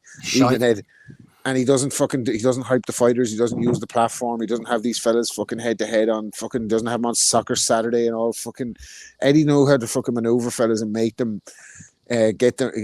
gain public traction for them. Like, he's a great salesman. Like, whatever you think about him, he's a bullshitter, but he's a salesman. He does his job for his fighters. Like, and I don't think Ben Shalom is as good as Eddie with that platform. Like, no, sack off Ben Shalom. Completely agree with that. M Lithgow 1983 agrees as well. We assume 4.99. He says dig deep, lads, and that spurred Johnny in for his customary 79p. So we're moving in the right direction, Andy. As is BOXXER supposedly. And he said Bellew then. Masternak against Chris Billam-Smith. I think it's going to be a war. I think they're going to go head on with each other, and there's going to be a few brain cells knocked out by the end of next Sunday. Yeah, I think it'll be a decent fight, mate, to be fair. Masternak generally is a good fighter. Now, I know he's got up in age a wee, but I don't know what age he actually is. Must be at least mid-30s and that. But what I've seen him since the Kalinga fight and that, okay, it's no great opposition that he's been facing, but it's been opposition that he's won over. He's been active in terms of like his output. He's only been stopped once ever. Yeah, another thing as well is I think Billam-Smith can get himself dragged into close quarter battles far too often. I think that's bread and water to a guy like Masternak. His experience, the guys that he's been in with in the past and that as well, might stand him in good stead, unless he's completely washed overnight.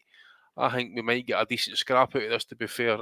If it goes a distance, it'll be interesting, but I would not be surprised if Masternak has got one effort left in him that he might just pull it out the bag here, actually, to be fair. So it'll be interesting to see what the odds are.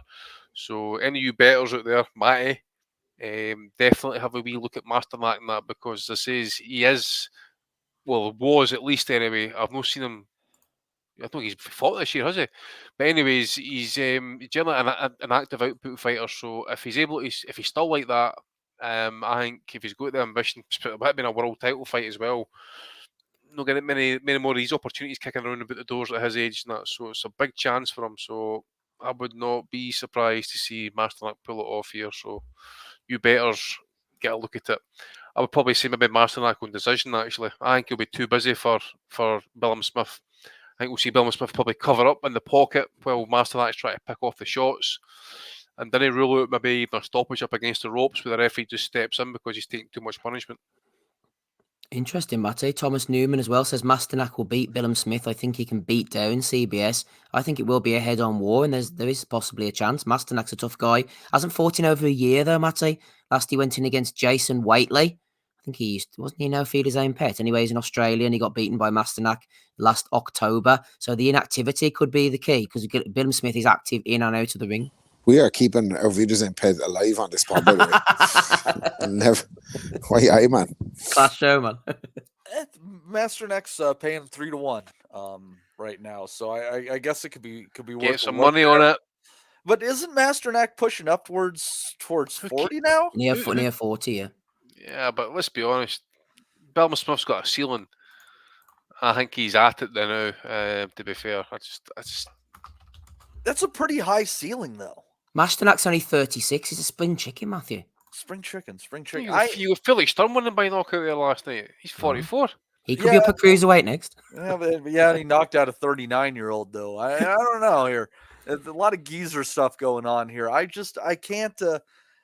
I could see Masternak winning. I could absolutely see him winning, but I'm not. I think the odds are about right. I really do. I think Billam-Smith he's probably he's either the second or third best cruiserweight in the world right now, probably. So I think he's got enough for Masternak. Final word to you, Rob. Yumi Yappy says, I think CBS will get through it with the crowd behind him. That is a big plus down in Bournemouth. He's built a nice little following for himself. CBS is no great shakes, but surely he beats Masternak. I don't know. I think it's a 50-50, to be honest. Yeah, Andy's kind of swaying me a little bit. Like, but I think CBS is a tough yoke. Like, he's a big fucking tough unit. Like, and I think when a going gets tough, he can dig deep. Masternak, tricky operator, come to fight. I just think he'll get through it. I think you're right. I think it'll be a bit of a firefight, but the crowd will pull him through and he'll win decision. Decision win, says Rob. Next weekend, Matty, we'll all be watching Haney against Prograis, but Top Rank will be busy at the same time with their Cuban sensation, Robeisy Ramirez. He will be in action over in, I think it's Texas, actually. We went through this earlier, didn't we? Yeah, it is. Oh, no, it's Florida. Sorry, Florida. Well, same sort of area. Robeisy Ramirez, 13-1, WBO World Featherweight title, going in against Rafael Espinoza. Haven't done any prep or previewing of this guy, Matty. He's 21-0 with 18 knockouts. He's El Divino, 6'1". My God, 6'1", a featherweight. Guadalajara. He's going to be there to be hit anyway. He's fucking what? It says on box 6'1". 6'1" featherweight. Fucking Jesus Christ. 21-0 with 18 KOs. Let's see if he's fought anyone of People were outrageous, man, when fucking Hearns came in at fucking welterweight as a 6'2". That's right. Fucking no, 6'1" featherweight.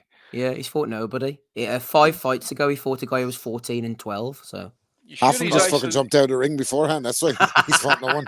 Fuck's sake. Yeah, if I was to say maybe just like without having seen him, taking a little something maybe from his box rec to say what this guy might be about. He's only 12 as well. He turned pro at 11.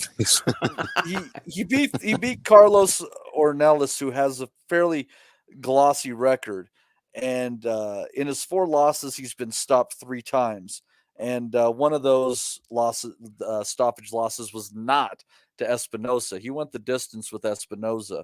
So that power, he might be feasting on some cans there. Good spot, Matty.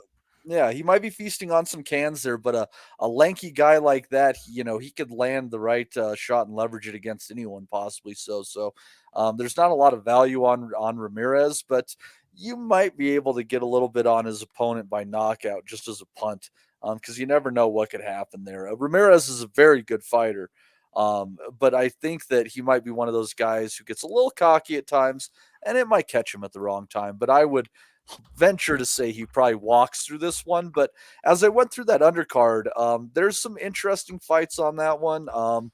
Is a lot of undefeated guys against 1-loss guys and stuff. So you might see some upsets and some good value on some fighters with some experience on there. So definitely keep your eyes out on that top rank card. It's not great shakes, but I think it's a little bit more well matched than meets the eye. You'd have to think the body would be there, Matty, for Ramirez to hit. And I was thinking as well of taller fighters in the lower weights. And Celestino Caballero came to mind, the Panamanian. I brought him up here. He was a super bantamweight and he was 5'11". So not far off the Espinoza realms there. But the body will be there for Ramirez, you'd imagine, with him being that bloody tall. Oh, yeah. I mean, it's just all a matter if he wants to fight in at that close of a distance, which I think he'd probably be willing to. And but yeah, he's thinking back there. Jeffrey Matabula fought at 122 pounds. He was 6 foot tall. If he was an inch, Ali Funica fought Nate Campbell at 135 pounds. He was 6 foot tall or so. You look at Gary Cully; he's a fucking freak. Yeah. But they are, as we've seen with those lanky guys, you can go over the top of them, and that chin is pretty goddamn vulnerable. A la Sebastian Fundora. As well, but yeah, this undercard is not too bad. You got Michael Coffey on there against an undefeated heavyweight. Jahai Tucker's trying to come back off his first loss against an undefeated Francisco Daniel Verón. Delonte Johnson undefeated, taking on 1-loss Jamer Espinosa. Rohan Polanco taking on 1-loss Keith Hunter, and Bruce Carrington fighting Jason Sanchez. Kind of surprised he's not one of the guys getting a 1-loss fighter on his resume there, because I kind of think he's got a little bit of a higher ceiling. Yeah, that guy he fought Zelfa Barrett earlier this year. I see I see their undercards, Andy. The top rank undercards are getting a lot more competitive lately. Are they? I'm not looking at the new mate. I'm just looking at some footage of this guy Esperoza just now. Actually, Okay. What are you seeing? He's tall. He's got a habit of kind of leaning down to kind of weird guys. Suppose he has to. He has to, aye. But at the same time, he leaves that chin. He doesn't do much body head movement and that. And Ramirez is a southpaw, isn't he? Yeah, he is. Yeah. I think he'll catch him down the middle with some of these left hands. Like, to be fair, but yeah, He's made to be knocked out from Ramirez, isn't he? And then we all want to see Ramirez move on and unify with Luis Alberto Lopez. Well, that's what I want to see anyway. Skinny legs as well, mate. He's not really good footwork. He's going to get knocked out in about 3 or 4 rounds, isn't he? Don't know, mate. It could be anything at the end of the day here. I mean, it might just raise to the occasion, but just looking at his record here now as well, he's kind of fought exclusively in Mexico. Yeah, I don't think he's left before, has he? Oh, one fight early in his career in America, but couple of fights in America. Yeah, I mean, he's not really fought anybody. What's his ranking? I'm not sure. In BOXXER, he's 47th in the world, so and Top he's 7th in Mexico. Top 15th in whatever division Ramirez. Yeah, he's been dragged in, hasn't he? Infant, mate. He ain't gonna win. Yes, probably ranked number 11, so he's well doing the pecking order, the WBO ranking. So he's clearly a voluntary defence. So they've seen something in this guy, as you say. Maybe I've not watched much footage of him actually. I mean, this is however length of time I've been speaking, or you guys have been talking about this fight. I've been kind of like catching up with the guy. He's not great. Like, he has got long. He's got long levers. He can drop in a few body shots and that. But the level of opposition he's fighting here and that it's not great. He's got decent combos. But I think Ramirez and that would be too quick for him at the end of the day. You know, I'm okay with this fight as long as Ramirez's next fight is against Lopez. And that's what I was going to say. Yeah, that's what I want to see. Yeah, give me that fight and whatever this fight is, just let it be. But that fight needs to happen. Both top rank. It's getting stupid. Who wins? Who wins? I kind of think that that Lopez has just a little bit of that unorthodox, a little bit of a rough style that I think a guy with an Olympic pedigree is going to kind of have a hard time dealing with just because it's so weird. So I kind of lean towards Lopez. I agree, Rob. I think that Robeisy has been there to be hit in the past, and after the first 3 or 4 rounds, he wears down. I would fancy Lopez to catch him at some point. Maybe not stop him, but I would pick Lopez in that fight. Yeah, I have to see it. I don't know. Maybe Ramirez can pick his pocket, but don't fucking ask me. After the last few weeks, my calls on anything, don't fucking ask me. Like, I don't know. What the fuck do I know? I've got 4 words for these. Never trust a Cuban. Oh, that's true. That's true. Okay, so Robeisy Ramirez against Lopez. Hopefully, if he can get past the spidery Espinoza. Let's move on to the Chase Center, San Francisco in California. We were talking off air, Andy, the Devin Haney against Regis Prograis fight. Is this something that's getting you excited towards the end of the year? I tell you what, no. Matchroom, to be fair to them, they are having a pretty decent end of the year. They had Conlan this weekend. They've got the Haney Prograis fight next weekend. Then they've got Sonny Edwards against Bam Rodriguez. Then they've got the Day of Reckoning thing on the 23rd, which we're not going to be doing the live companion show for. But it's not a bad end to the year from old Eduardo, I think.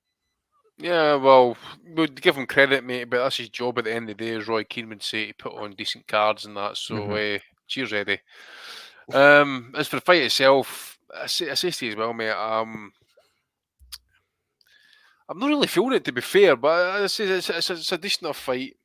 Just because at the end of the day, with Regis Prograis, for me, that was a career that kind of promised a lot and a lot of talk, but hasn't really delivered.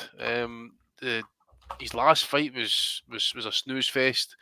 Zepeda fight was never that great either until he got the stoppage. And obviously, I think he thought was it Tyrone McKenna, and then he'd been in the ring by that point by at least a year. So it hasn't really got the momentum going either. Now you've got Devin Haney coming up, who will be interested to see how he looks. I think he'll look a lot fresher. It'll be interesting to see how his output is, stamina, especially going down the stretch. So a couple of wee question marks there. I think I'm fancying Haney, to be fair. I think Haney will probably win on points, but I just want to see if Prograis will make wee changes on the fly in that, because I just think he can get a bit boring to watch, a bit repetitive, doesn't really change it up. Whereas Haney can probably grapple with him in that as well. So I'll probably go with Haney on points, but I'm not feeling it at all, mate. I think this has got the potential to be an absolute shit fight. Hopefully no, and it kind of ends the year with a decent bang, but I live in hope. Yep, I can't blame them for matching these two, but I do think that it has the potential to be a bit of a stinker. I've thrown it out in the chat here. Let us know what you guys are thinking. MLithgo1983 says, I'm leaning towards Prograis. MB says, fancy Haney on points. Yumi Yappy says, Hart says Prograis. Head says Haney. Haney will make it a stinker, says Yumi Yappy. If you're listening after the fact on YouTube, throw your predictions in the comments how you think it's going to go, and then we'll publicly shame you next weekend when you get it wrong.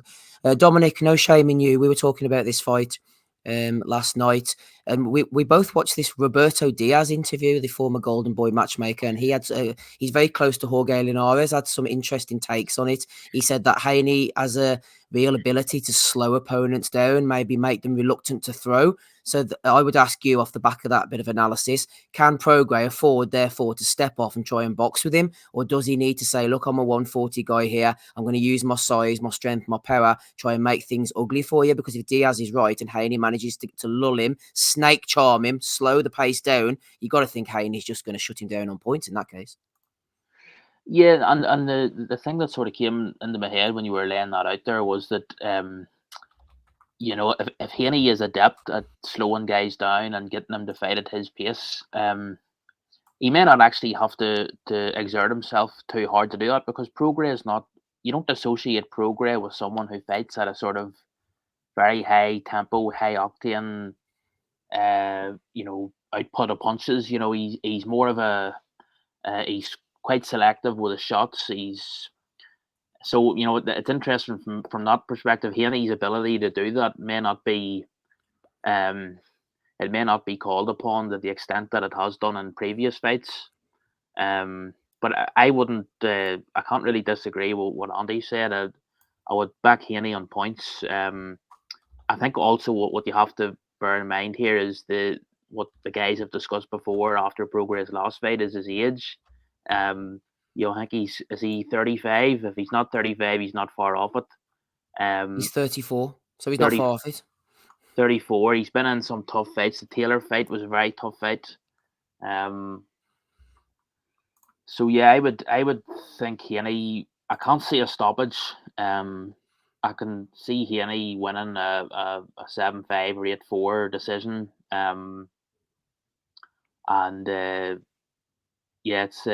It's an interesting one, but I would go for Haney on points. The boys are throwing in their predictions again. Michael Thompson says, just think Haney is extremely sharp and will keep Prograis at a distance. Johnny says, I could be way off, but I think Haney gets the stoppage. Regis passed his best and cut into 135 would have taken a lot out of Haney.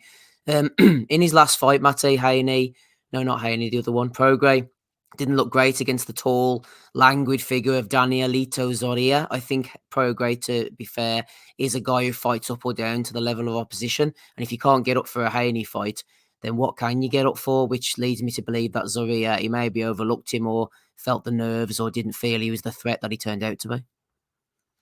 Well, he was a late opponent too, and that's not the style that Zorrilla fights in typically. That was pretty unexpected as far as that went. But despite all that, I think what would worry me if I was backing Prograis in this fight is in that Zorrilla fight, Zorrilla kept circling to Prograis' left, and he kept throwing the jab instead of just throwing a lead left hand and letting Zorrilla walk into it. And I would think that would be that Haney would probably want to move the other direction. And if he's not pulling the left hand with the guy moving into it, he's going to have a lot of trouble finding the left hand with the guy moving away from it. So unless he's able to really close the distance, make it rough, he is the better puncher in this fight. I just think it's going to be a long night for him. And my hunch is, no matter who wins this fight, I have a feeling this doesn't go the distance. I think either Devin Haney's going to have a rude awakening going in against a legitimate puncher a weight class north, or that he's going to run over a guy who might have just had one too many and is just not quite what he used to be. So I'm just not feeling this fight going the distance at this point. I think as well, Matty, Haney is very risk averse. He ties you up, doesn't he, when you're getting close, those spidery arms. Prograis' feet might not be quick enough to close the distance and get those shots off before Haney has jabbed him and grabbed him. I know Prograis lets the shots go. He is a powerful puncher and he is fast, but I just think that footwork, man, I just can see that range and that distance, Haney just grabbing him and bringing him in and demoralising him almost, because Haney is quite, he's a very defensively astute fighter. Yeah, I think just playing the role of spoiler, you could do that. And at that point, I don't think it's going to, my stoppage prediction's probably out of play at that point in time. But I don't know. We'll see. I think the question is one of the fighters in the other one's head, and watching their face off, there's a chance that that Prograis is in Haney's head, and if he does that, he might be able to get Haney to fight unHaney like. So yeah, we'll see how that turns out. It could be a stinker, but it could be a kind of a surpriser for the end of the year. Kaiser Koba says if Prograis can get the form he was in versus Zepeda, he stops Haney, but the miles may have tallied up now. I think if he has the form of the Zepeda fight, it makes it a lot more interesting. But I was going to say it's not guaranteed that he stops Haney, but then I was thinking Haney was hurt, wasn't he, by Linares, and someone who can hit the trigger quite quickly and catch him unawares has the potential to hurt him. And Prograis can do that. I just hope he doesn't stand off and admire his work too much. Rob, final one to you. Size-wise, I think Haney will be more comfortable at the new weight. He was killing himself. Prograis got to be active, though. As I said before, he can't sit waiting for that one big shot. He's got to throw punches in bunches, but that isn't really his style. It's a really interesting fight, even though it's not like an appealing fight to the wider public. But from we're the hardcores, and even we're like so fucking cynical and skeptical these days. We're only looking for big fights, but this is a good fight, I think. Haney is in a difficult position because he did look dead at the weight in the second Kambosos fight. It was like fucking Interview with a Vampire at the fucking pre-fight press conference. Like, and Lomachenko, most people thought he lost the Lomachenko fight, so he doesn't get a lot of kudos in the boxing world because he was Gmail champion and all that. Like, and people are now like, it's mad how Joe Gallagher said, about chip paper and all that, like after one of his fights. I think it was a Ryder fight in Callum-Smith, like, oh, that'll be chip paper tomorrow. But everyone was up in arms, like Lomachenko was robbed. And now like the perception is more, well, Haney beat Lomachenko, he beat the man. Now he's going up to 140. He doesn't knock anybody out anyway at 35, so going up to 140, you can't imagine he's going to turn into this knockout artist when he's fighting naturally bigger guys. So I think that's going to go against him. And I think he's in a difficult position because if he wins and he doesn't look good, people are going to be constantly fucking hitting him with a barrage of fucking he's not good, or he's not what he says he is, or he's not what they say that they are from him and the Daz perspective and that. Like, but I think Haney can win this fight on the stick. I think Prograis might be slowing down a little bit, but I think Prograis will be there to fight. I think Prograis believes he can beat Haney. I think he thinks he's an all-round better fighter that probably hasn't had the same opportunities as Devin Haney. And I believe he'll take it to him, but I just think Haney can win this off the stick, but I don't expect him to look good, if that makes sense. I think it'll be a stinker, yeah. Well, interesting you say that, Rob, actually. You mentioned about it being a stinker, maybe getting a barrage of abuse. This question just come into my head, actually. Do you think there's a chance Haney could win, but he could come out of it probably not worse off than Shakur did against De Los Santos, but like getting a load of stick? I feel like that he gets a lot of stick anyway. Like the Linares fight, he got caught late on. The Gmail championship, the throwing the stacks of money in the air, the persona, Eddie saying he's the next Floyd, I'll never lose to a white boy himself. Like, he doesn't endear himself to people at the best of times. And for a guy who hadn't done a lot in the sport, he had a lot to say. He took his opportunity, beat Kambosos out of sight in the two fights, and had a close fight with Lomachenko. I personally thought he lost the Lomachenko fight, but I'm not mad at him being the guy that's the main currency now as he moves on. Lomachenko's kind of had his time in the sport. And I want to see him in big fights with the likes of Garcia, the likes of Teofimo Lopez, the likes of Shakur Stevenson. But he has to do it. I feel like for Haney, there's a night where he has to actually put the fucking foot on the pedal and do it. Like, stop someone, beat someone out of sight so good that people are getting out of their seat when he's fighting, and I just don't think he has that style. I think he's good enough. I think he's fundamentally capable. I think he's good technically. I think he's good off the jab. But I do think he has weaknesses, and I don't ever see him be the top guy at 35 to 40 while he's there. I just think the other guys are a little bit better. I think like Tank is too hot for him. I think there's I think against Tank Davis there's times where he could look really, really good, but I just think Tank could catch him eventually, like with his head in the air or something. I just don't think he's going to ever be the top guy between 35 and 40. But he has to do something. He has to make a statement in one of the fights to make people a believer in Haney. Like, yep, we need to see some believers. The Dr. FMG is a bit of a believer. He says Prograis looked out of sorts in his last fight. Haney by upwards of 2 rounds. Prograis a geezer, says Michael Thompson. Well, I hope so. Kaiser Cobra says Prograis better be coming to create room on the inside, punching with the free arms, etc. I don't want him just letting Haney smothering him for a lopsided decision. That could well happen, Kaiser. I'm worried about that too. I'm not that worried. A little bit worried. MB says Regis is a strong body puncher and Haney is coming up in weight. Yep, that's a good point. Haney's a good body puncher as well, though. So you never know. Right, I think that is all we've got on that one. Everyone seems to put their the undercard. In. Oh, yeah, the undercard, of course, yeah. Oh, God, sorry, Matty. I knew there was something I was forgetting. Who've we got? Montana Love, isn't he on it?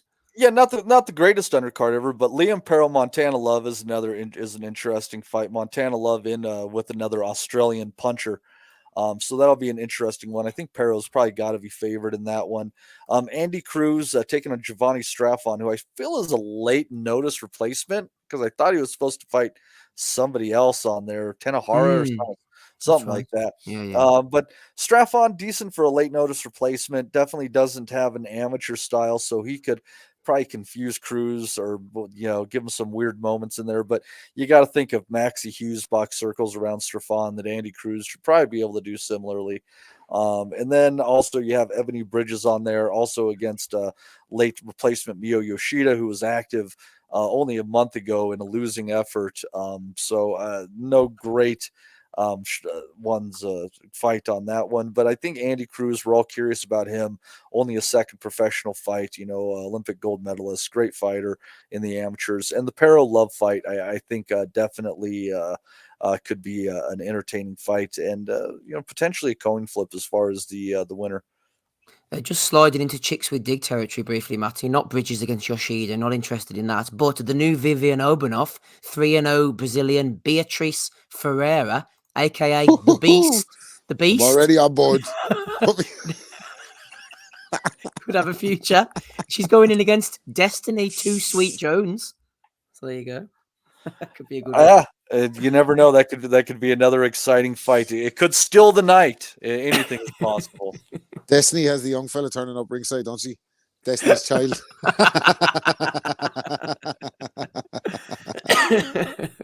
Oh dear, yeah, that could be a good one. Anything on the undercard, Andy, that takes your fancy? It'll be good to see Andy Cruz out, I suppose. And Straffon is a bit of a step up for his second fight. Do you remember he banjoed James Tennyson back in the day? Vividly, mate, to be fair. Yeah, I suppose the Paro Love fight might be decent. Cayman Islands, no, I'm not bothered with that one, unfortunately. Yeah, I suppose Andy Cruz, I'll watch that purely because we'll see how far this Cuban will go before it falls to pieces for him. You know what I'm talking about? Mm-hmm. I just really want to see these Cubans really in a real proper gut check fight and that, see if they can battle through it, because I'm trying to think the last one actually has come through and sustained something. Is the guy at super middleweight Morel, is he Cuban? Yeah, I believe so.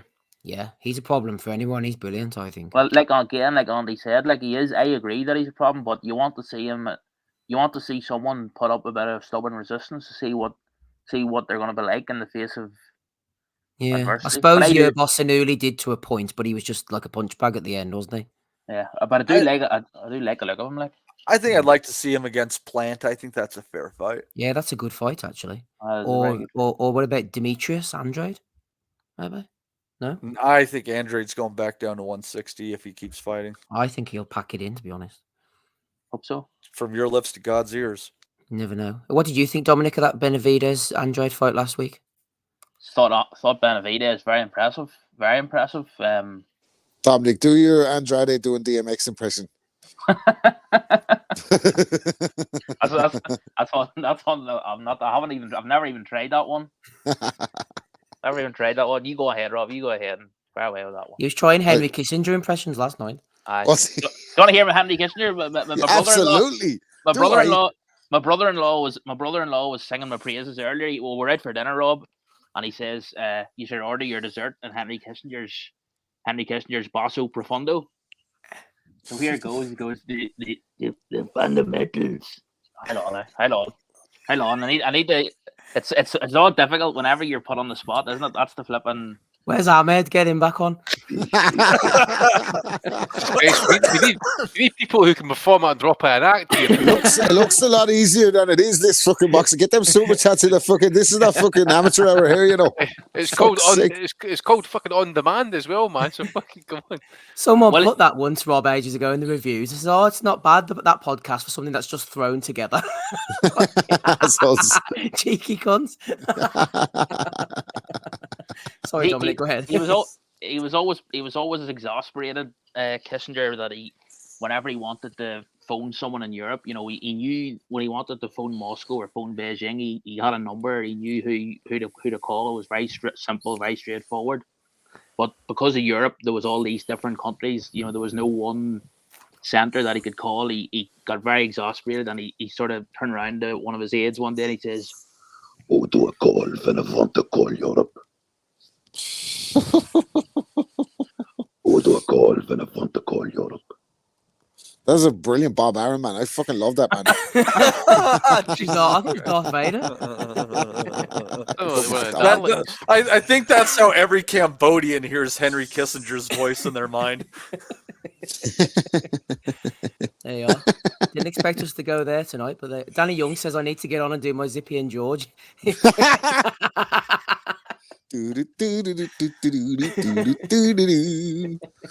it's probably when you think back. I shouldn't say it.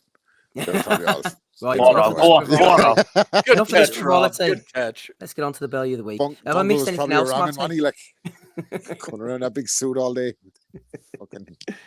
Have I missed anything else, boys, or is that it? Like I said, there's a bunch of guys in some random fights here and there. Some televised, some untelevised. Kind of a weird week if you really explore the box rec schedule. So just keep your eye out. You never know what might be popping up on a streaming service or on YouTube. Brilliant stuff. Let's get on to Bellew of the week. He'd be fucking paying for it anyway, whatever it is. He will. He loves the payment. Matt, he loves the payment. DAZN, shout out. We're coming to DAZN in Bellew of the week. Let's have a quick rundown. Who's here? Episode 551. Rob Kelly is here. Dominic, aka Henry Kissinger, is with us as well. Matty Di Gialonardo and Andy Patterson. I'm Steve. We've nearly made it to the 2-hour mark. Talking of DAZN, last night they were live on air. As someone put this in the Nutters chat, they were live on air. Just started the show, but unfortunately, someone didn't get the memo. Let's find out. While young prospect Cameron Bong is quickly back in the ring following 2 impressive victories after his professional debut just 8 weeks ago. I am buzzing for tonight, and I'm delighted to be joined by Andy Lee and Jamie Conlan, who of course has not only been watching over his brother Michael, but also helped put tonight's show together. Jamie, how are you, mate? What a card, top to bottom. Room for a really special night, right? Most definitely. Obviously, Michael coming back, the get back as we've named it, is the big hailing, but there's been some fantastic fights on the card, and we're treated the host of Irish boxing.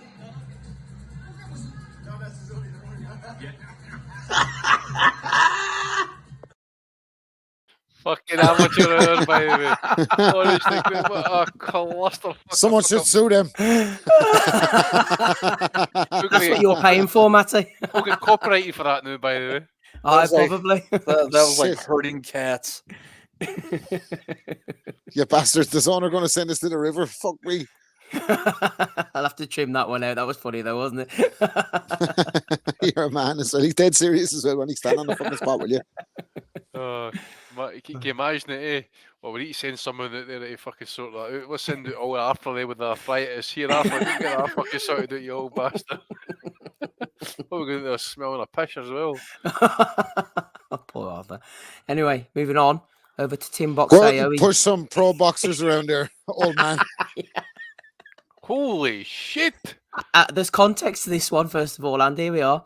Tim Boxxero's back on the scene just in time for heavyweight debutant Guadalupe Quintana Dominguez, £206, and Leila Michelle Martinez, £215. Face off tonight in Ciudad Juarez, Mexico, live on YouTube. There you are. Ooh, 400 plus pounds of pressure.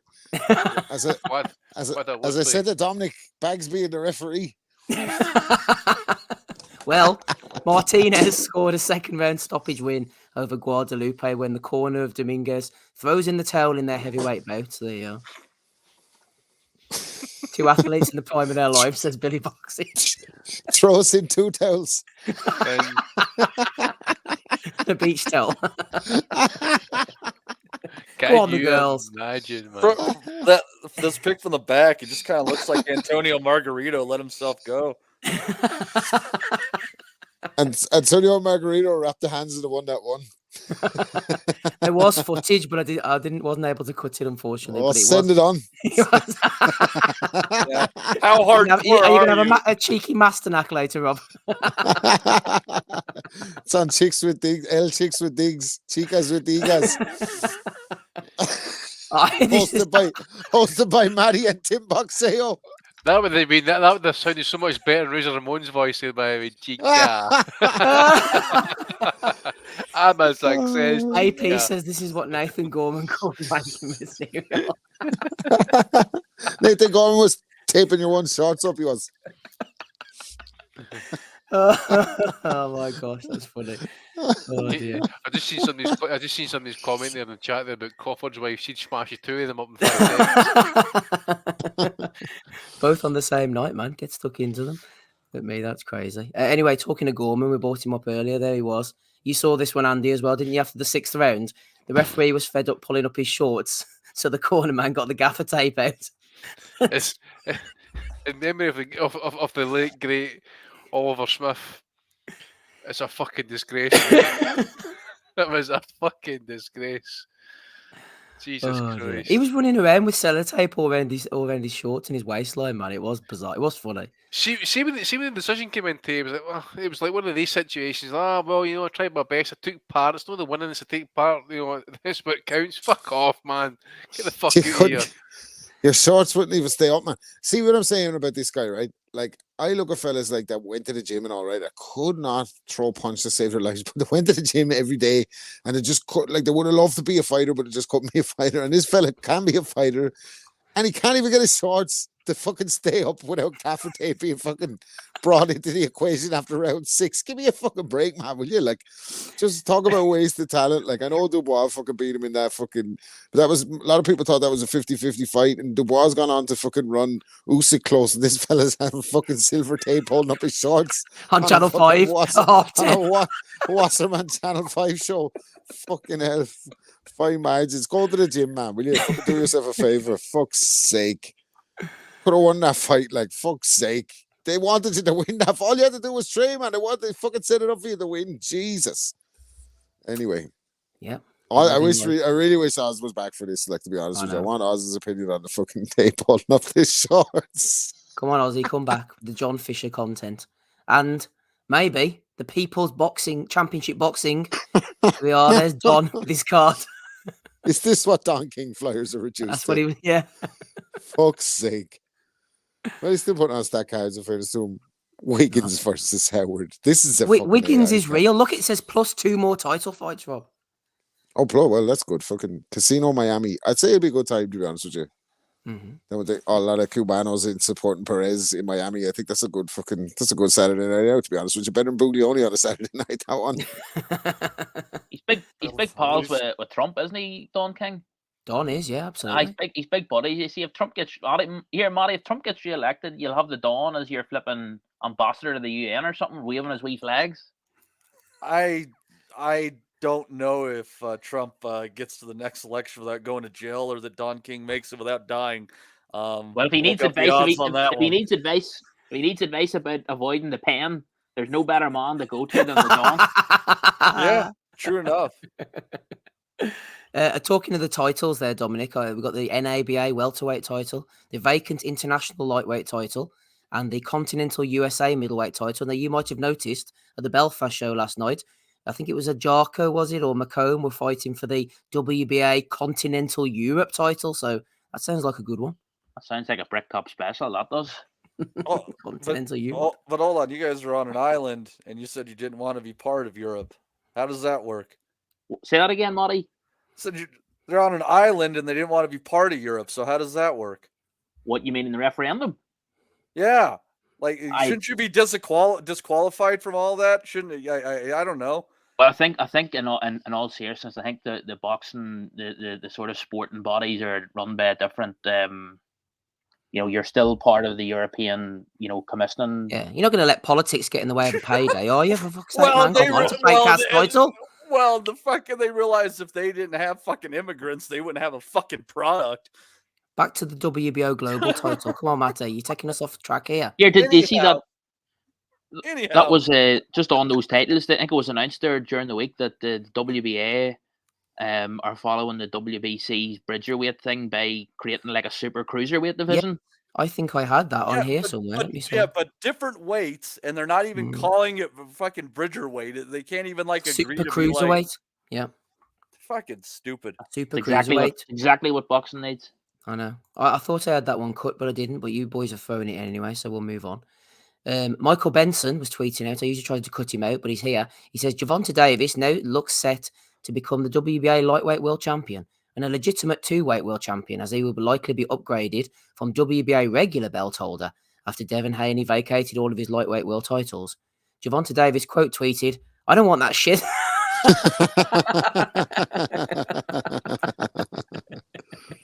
Because he can't use email, Rob, to receive it. That's the problem. Good man, Gervonta. Do you think Gervonta controls his own account, or do you think someone's doing that for him? I don't know, but he took a clip out of the Mayweather playbook last night, didn't he? And he put up a shot of his new car, and then followed by Ryan Garcia taking a knee against him, like on the night Ryan Garcia fucking comes back, like. So, learning from the best. Made a hell of a fighter, making a lot of smart investments there. I think he does, Dom, because he likes a deletion, doesn't he, Gervonta? He puts up some wild shit sometimes, then deletes it afterwards. Yeah, I think he probably does. Yeah, he's a top tier shit talker for sure. Yeah. Well, he's been beefing with King Rye anyway, and Garcia bit back at him and said, Gervonta Davis will never give anybody a fair fight. He doesn't have the dog in him, Matty. Doesn't have the dog in him. He's going to come back to Rudy comments at some point in the near future by Ryan Garcia, so he should shut his fucking mouth, go back to the gym, back to the laboratory, as the kids like to call it these days, and fucking work on his defence, because that poverty shoulder roll that he's employing these last few, or last night at least, that's going to end up with him flat on his back at one point. Look at Oscar's face on that photo, Andy, to the right. He's like, but he's spotted some chica standing ringside by him. He's like, it says, you've been victim 500 possibly, I think something's just touched the bloodstream. Look at Tyson, man. Tyson's like, he wants to get in there, eh? He's missing that fucking endorphin release. It's getting rough and tough in there. Look at this. Here we are. Isaac Warrior Lowe and Prince Patel. Lowe says, end the year like I gonna start 224. Thank you for the support and message, means a lot. No time to step with my family. Prince Patel's bullying him a bit, isn't he, man? I don't like it. He says, what does no time to step with my family mean? Did he mean sleep? I wouldn't put it past him. I didn't read that one before. I didn't actually read that one. Did he? He's a bastard, isn't he? I love that shit though. I can't lie. Two fellas are verbally jousting, and one is sharper than the other. Tough shit. You know what I mean? It's fucking. You get what you came for. Steve's like crying there about, oh, he's been bullied. That fucking hell. Tyson Fury's wife fucking slaughtered the guy, man. So he was Scrabble champion. He's Scrabble champion. No chance. Fuck. Did you see your man from New Age Boxing? Martin put up a good one as well. Isaac Lowe said he was going into some fight. Martin says he's going to go for the OK.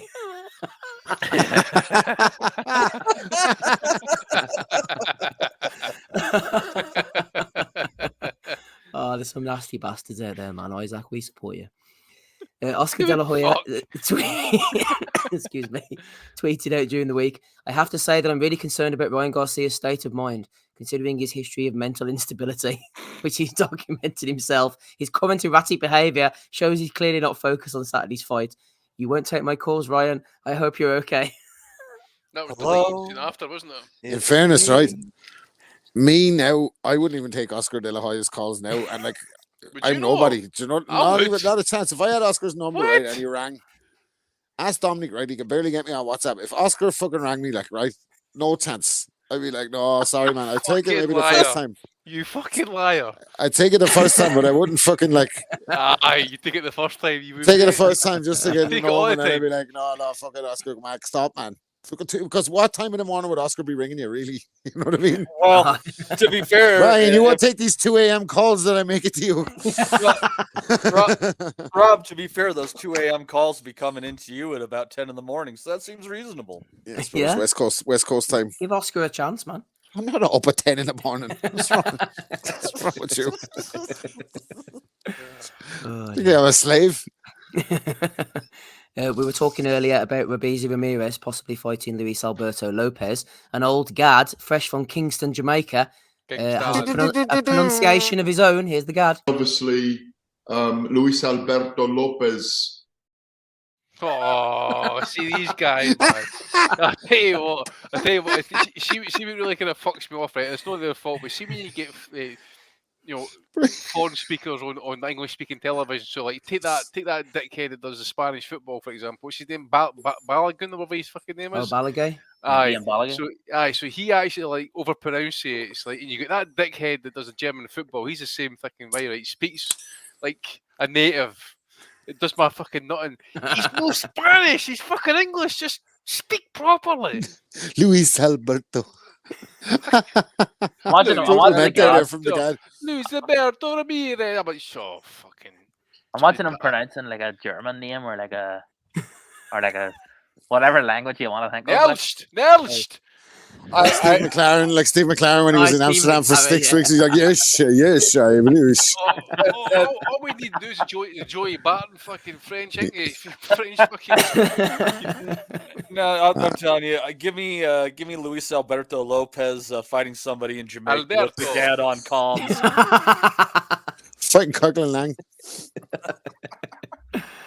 It was funny, Steve. Last night, one of the nutters was asking plaintively why, on the big screen when they showed Mick Conlan and all the fighters walking through the bowels of the Odyssey, and the zone or Eddie, there was no one in sight, but they insisted on having like one security guard on the shoulder of the fighter as they're walking. A slow-mo walk. Yeah, and someone goes, why to the hell? There's no one near Conlan. Why do they need someone to walk him beside him? And I says, well, the guard could be about to pop out of behind the corner and ask if they're going to shower. Is he going to have a shower before he gets warmed up here? The guard pops out when he's talking to Mick Conlan. He's like, see you, Mick, by the way.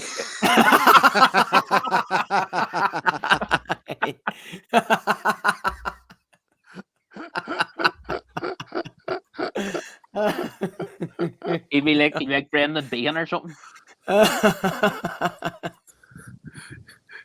Big Jerry Adams glasses instead of his normal glasses, just for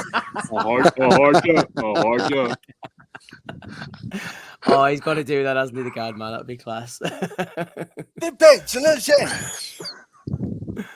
Oh, what have we got here? B. Jackson was getting in touch with Rick Glazer. He says, hey, Rick, have you ever considered passing on your business to a protege or someone that wants to do what you do in boxing? Whatever that is, would probably give you much name recognition beyond your years. You get to leave a piece of what you built to someone. And this guy must be a troll. And the sport gets a position boxing. And Rick says, yes, but it's such a business. You need so many facets of mind, personality, disposition, work ethic, boxing knowledge, business savvy, be relentless and be streetwise. Where do you find that animal? Fucking work ethic. Unrivaled.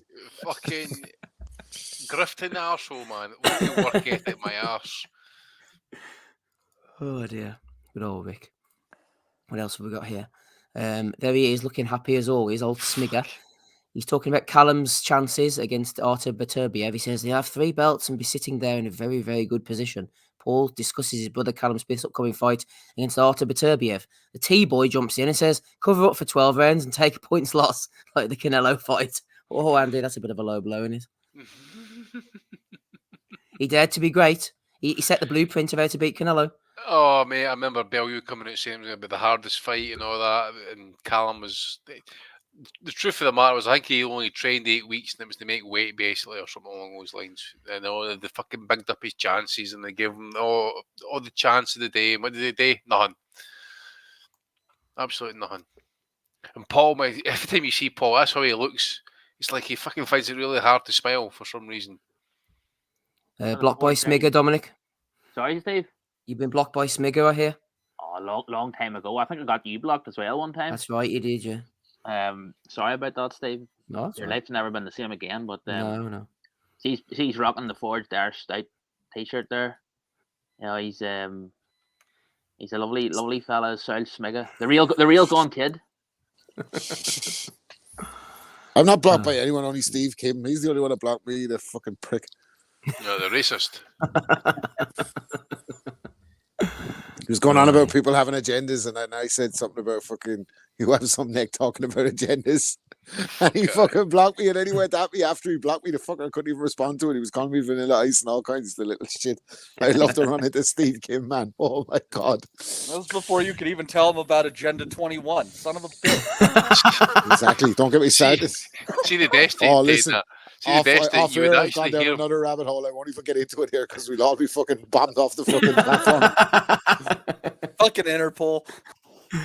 So I see talking of the Smiggers there. Beefy he's been in Dublin last week and he was in Belfast last night. He was, yeah. You'd be forgiven for thinking he was trying to stay away from Liverpool, wouldn't you? What was that again, Matty? What was she telling us about him? What was he doing? What? What was he up to, Matty? Who? Beefy Smith. You said he was up to something. You said he was throwing sausages about somewhere. Enlighten us, Matty. Enlighten us. Well, God, you guys saw that. Well, Andy would have seen it. So from what I saw in the post, he was banging some mob guy's girlfriend. So then he went to the hands for protection, and then he started banging some other mob guy's girlfriend, and then his house got fucking torched. That's what I heard. But did you know then question his performance in the rematch against Eubank? Think he got nobbled, Matty? Ooh. Well, isn't that an interesting term? Think he got nobbled because that was a non-performance of sorts, you know what I'm saying? Well, I tell you what, Robert conspiracies, you know. Well, my dad was speaking of. I inherited all my conspiracy fucking tendencies from my dad, who was the fucking original conspiracy theorist before David Icke. But he reckons that the Yanks threw a fucking heap of women at fucking Randy Turpin when he went to America for the rematch against Ray Robinson. He reckoned Turpin was shagged out. That's why he couldn't finish. Shagged out looking for a handout. That's it. Yeah, they stitched him up. They brought him over 60 days. They threw him at him. I say, how the fuck do you know this? No, even internet. How the fuck do you know that? That's a good one. I like that one. That's good. That. Oh, he was shagged out. America, all they have are Protestant whores. But it's mad. You think about the generations that we think back like 25 years. We're talking about Holyfield and that. Like I remember being, and I know this is Bellew of the week, like, but I remember being like in the 80s, talking to me, my dad's sister's husband, like, and he had been at the fucking Randy Turpin Robinson fight, like, but it was only like fucking 30 years ago. You get me? Like, it was only like he's talking like 30 years back, like, and he was telling me vividly like the story of the fight and all that, like madness. Anyway, go ahead. No, that's good. So what you're saying, Dominic? He's been told to lay low from Liverpool. Is that right? So what's he doing there in Ireland, man? That's the worst place to fucking lie low. What the fuck? Well, speaking of me, he worked in England in the 60s or whatever, and used to be having banter with the English lads or whatever about the political situation in the north. Some fella allegedly said, "You'll never get back those 6 counties." And someone said, "Well, we do you a deal. Give us back the 6 counties, and we give you back Liverpool."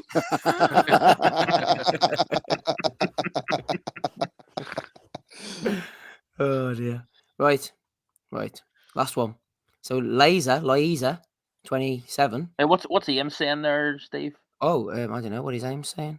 In the chat, he's reminding you. I think.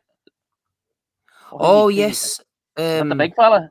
Yeah, Ames was nominating his pal Donna Corby, and I can't remember the story, to be honest with you, to tell anybody. To tell you, so that's a bit of a wasted one. It was something at a concert, Ames. I can't even remember, to be honest with you. So you'll have to re-enlighten me on that one. In the meantime, Liza has been nominated. She says Benavidez doesn't have the pop or skills to earn Canelo's respect. He's just a volume puncher. That's nominated by Hamed Boxing. It was a long night, James, man. You can hear that I can barely speak, but we got to 10:15, so we've done all right, didn't we? Right. I'll give my voice a rest quickly on this one. MJP giving us some advice. She's getting old. Hey, fighters! She's not liking it. And this, I don't know whether And neither are we. or Instagram or something. Here's Michelle. Could we talk about something that I'm sure many of you guys watching this can relate to? I have started reading things like this.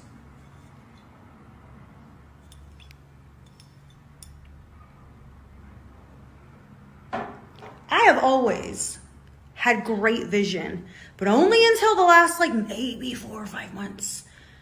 I'm starting to read like the fine print is a little bit too small. Why is everything a little blurry? It's like no matter how much you prevent it, age just creeps up on you. I thought it was What is how she really leans into her position? Jesus Christ. Do you know what I was thinking the whole time I was watching that clip is how long would I actually tolerate this in real life? Like, not fucking as long as that clip went on. I know that's fucking shut up, man. What? Put filters on it and everything to you, man. Jesus. Lovely woman. She's doing her best. We wish her well. Yeah, absolutely. Speak for yourself.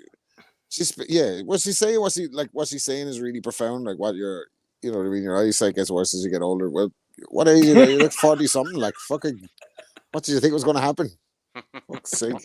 Yeah, go on, Dominic. I know how she would sort out the Israel-Gaza crisis, don't we? And you could.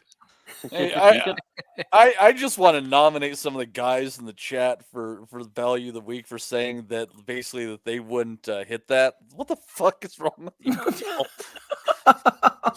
Matty, have a bit of respect, man. This isn't Chicks with Dig material. It's like, my God, like, are you guys seriously getting better offered to you on a daily basis?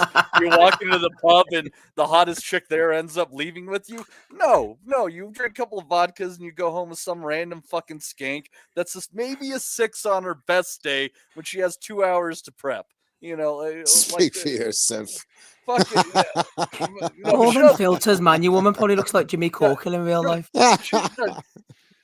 She's a nice looking woman, and like she says stupid shit. Don't be so sexist, buddy. Well, it was so progressive over here.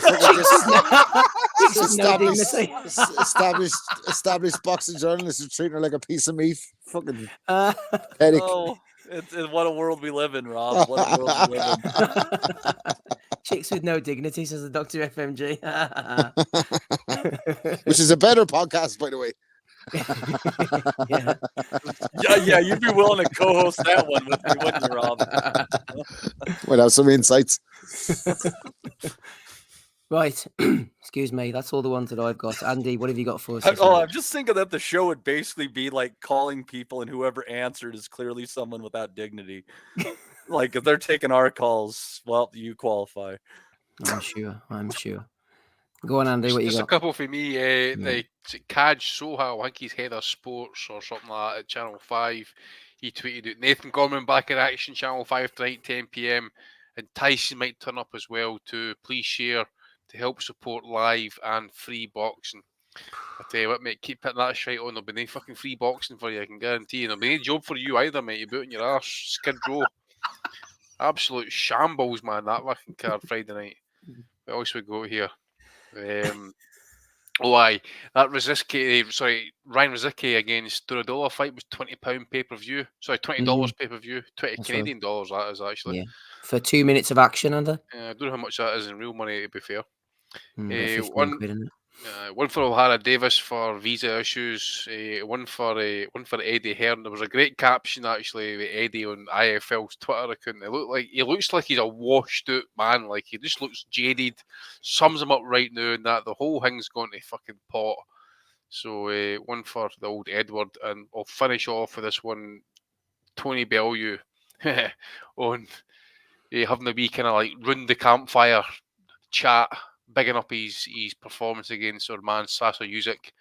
According to Tony, It usually takes usually 3 rounds to download the data. Yes, he said those words. They downloaded the data to figure it out, and it took. But this is the point. It took Usyk 8 rounds to download that data to figure out Tony, and then he knocked him out in round 9. Oh, fucking. Fuck, and he got bullshit. up at 6. He got up at 6. 6, mate. Fuck, 6 months later. Fucking Jesus. So one. He got up at 6. Absolutely concussed. He doesn't fucking put that pad in. Well, he probably can't remember. Some joker said last night that in round 6, Conlan was downloading the data. Fucking brutal, aren't they? Eddie, should you remember Eddie had to go over, but Bellew's head was sort of sagging on the bottom rope, and Eddie got up out of his seat and sort of had to cradle his head, before he sort of turned around, it's just up at 6, up at 6. Like Mac in Rocky 4. Gillian White in Gibraltar. Just on the Hearn comment again, actually, I think it just also what's jaded him as well, obviously, about Conlan getting knocked out, and that was the fact that Robert Smith for the board came out in Talk Sport and basically just put the fucking exclamation and the dagger right through Ben against Eubank, put the fucking the kibosh right on it. It's no happening. Edward, you need to take it abroad, mate. Good luck with that. You and Connor Hen, all the best to you. Good evening, Edward. It was some watch, and to be honest as well, Eddie. Just I know you'll have your wee fucking minions listening in, mate. You're crying there on IFL last night about how Robert Smith is amiable to you. He'll say hello to you at shows. He'll shake your hand, but he'll not sit down and have a conversation with you. No fucking wonder, mate. You went away and got the lawyers involved straight away. You got the dogs on the case. You started throwing the fucking shade about all this type of other shit. And what happens? You put it into the fucking hands of the lawyers. So no wonder the guy doesn't want to fucking talk to you. Would he even trust you anyway? Would he? Because what would happen is you would just turn up in the fucking front of a camera about 2 years later, evening Cougs, and fucking just spill your guts as you normally do. Start fucking just mouthing off again. So probably best that he doesn't want to talk to you anyway. He keeps himself safe.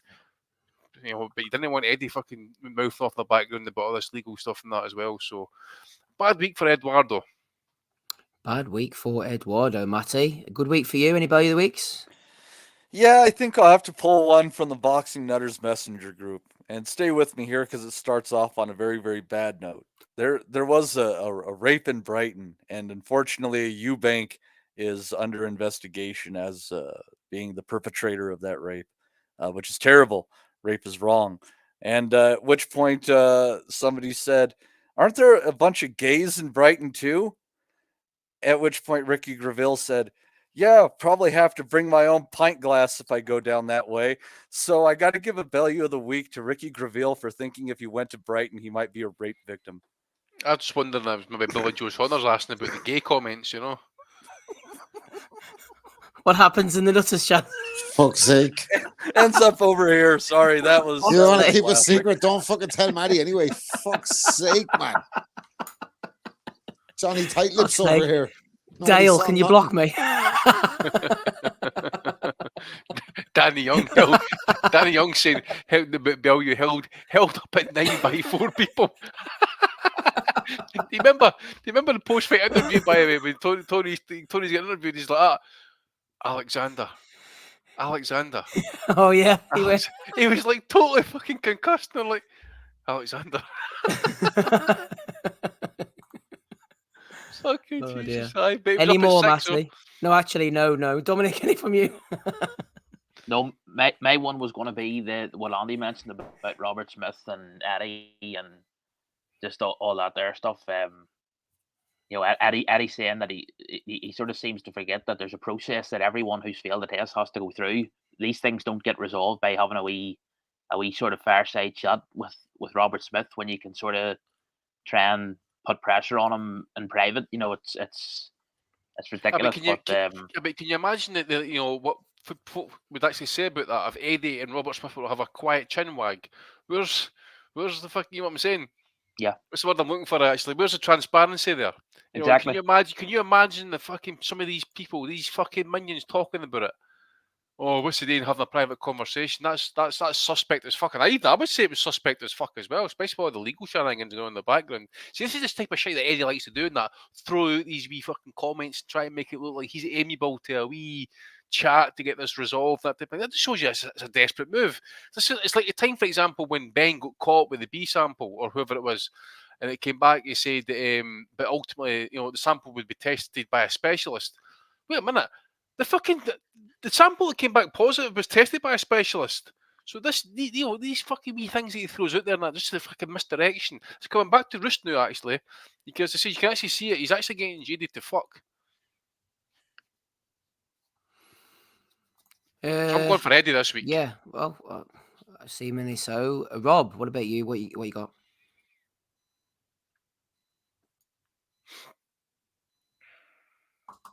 You're on mute, Rob. Any nominations, please? Can we hear him? Can you hear me, Andy? Yeah, I can hear you fine, mate. Rob's still on mute.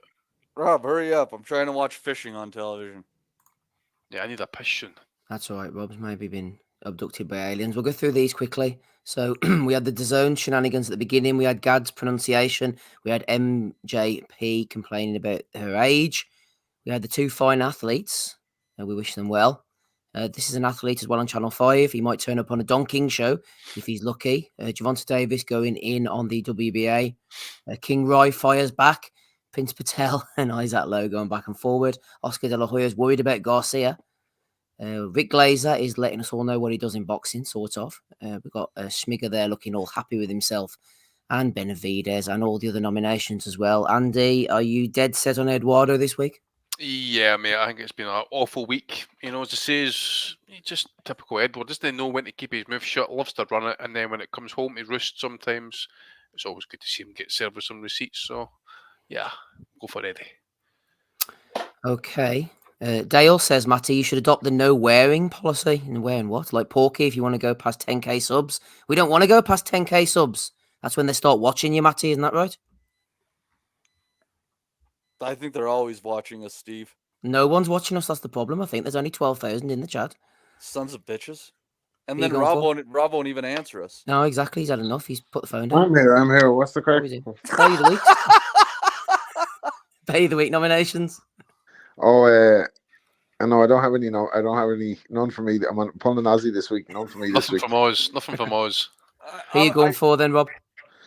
I think nothing sums up the current shit show that boxing is than the fucking Nathan Gorman having his fucking trunks held up by gaffer tape on fucking terrestrial television on a Friday night, like when the Misfits are taking over. Like, I'd probably rather watch the Misfit show. I'd probably rather watch that fucking IFL clip of somebody saying they'd fuck somebody than watch Nathan Gorman have his fucking shorts held up, and what was he, like 270 or something, 270 bills or something? 296. 296.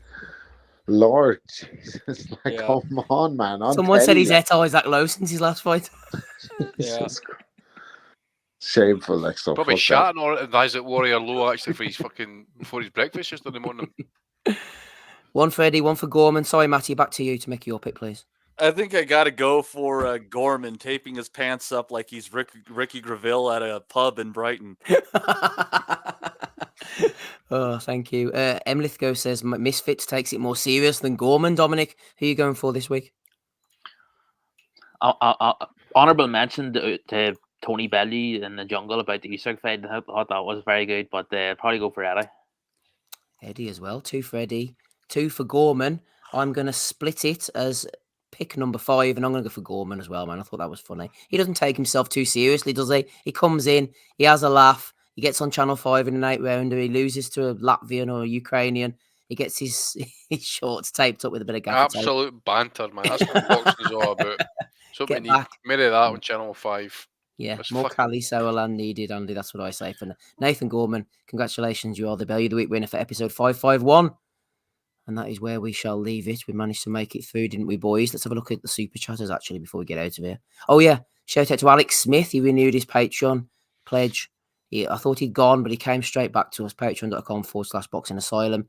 Shout out to him. And the super chatters, who are they? Who were they? Johnny Horsecott Nelson, 79p. Ryan Deal threw in some money as well. So did Lithgow, 1983. And Paul Raftery threw in £20. Shout out to him, and shout out to all of you for listening as well. And everyone who supports us, hit the like on the way out, the subscribe button. And we might do a post-fight pod, or we might not, thanks to Andy. He's come on tonight. Matty's come on as well. Rapping Rob Kelly and Dominic, and also Ahmed came on earlier. He might be back. I've been your host, Shout out Steve Ahmed. Wellings. Shout out to Ahmed. Tough debut Matty for Ahmed tonight, wasn't it? Yeah, it was. But he did his best. He'll be back. He'll be back. Fighting, pitching. Matty will be in the hot seat. He'll be back. Episode 552. A steam train wouldn't stop him. See you all same time, same place next week. And bye. We'll never forget. I think that's good. Go to Adam move! We want to be honest, yeah? Crying like a little bitch. I've never met a fucking swank that can fight me. I fell asleep. I fell asleep. You're a fucking bum, you're a fucking asshole. Rumpo fucking Steltskin. But allegedly, Oscar Rivas has failed a test. 7-year aim. 7-year aim. I will fucking smash fucking you. I hope you fucking die. Be safe. I love boxing Asylum. It's as simple as that.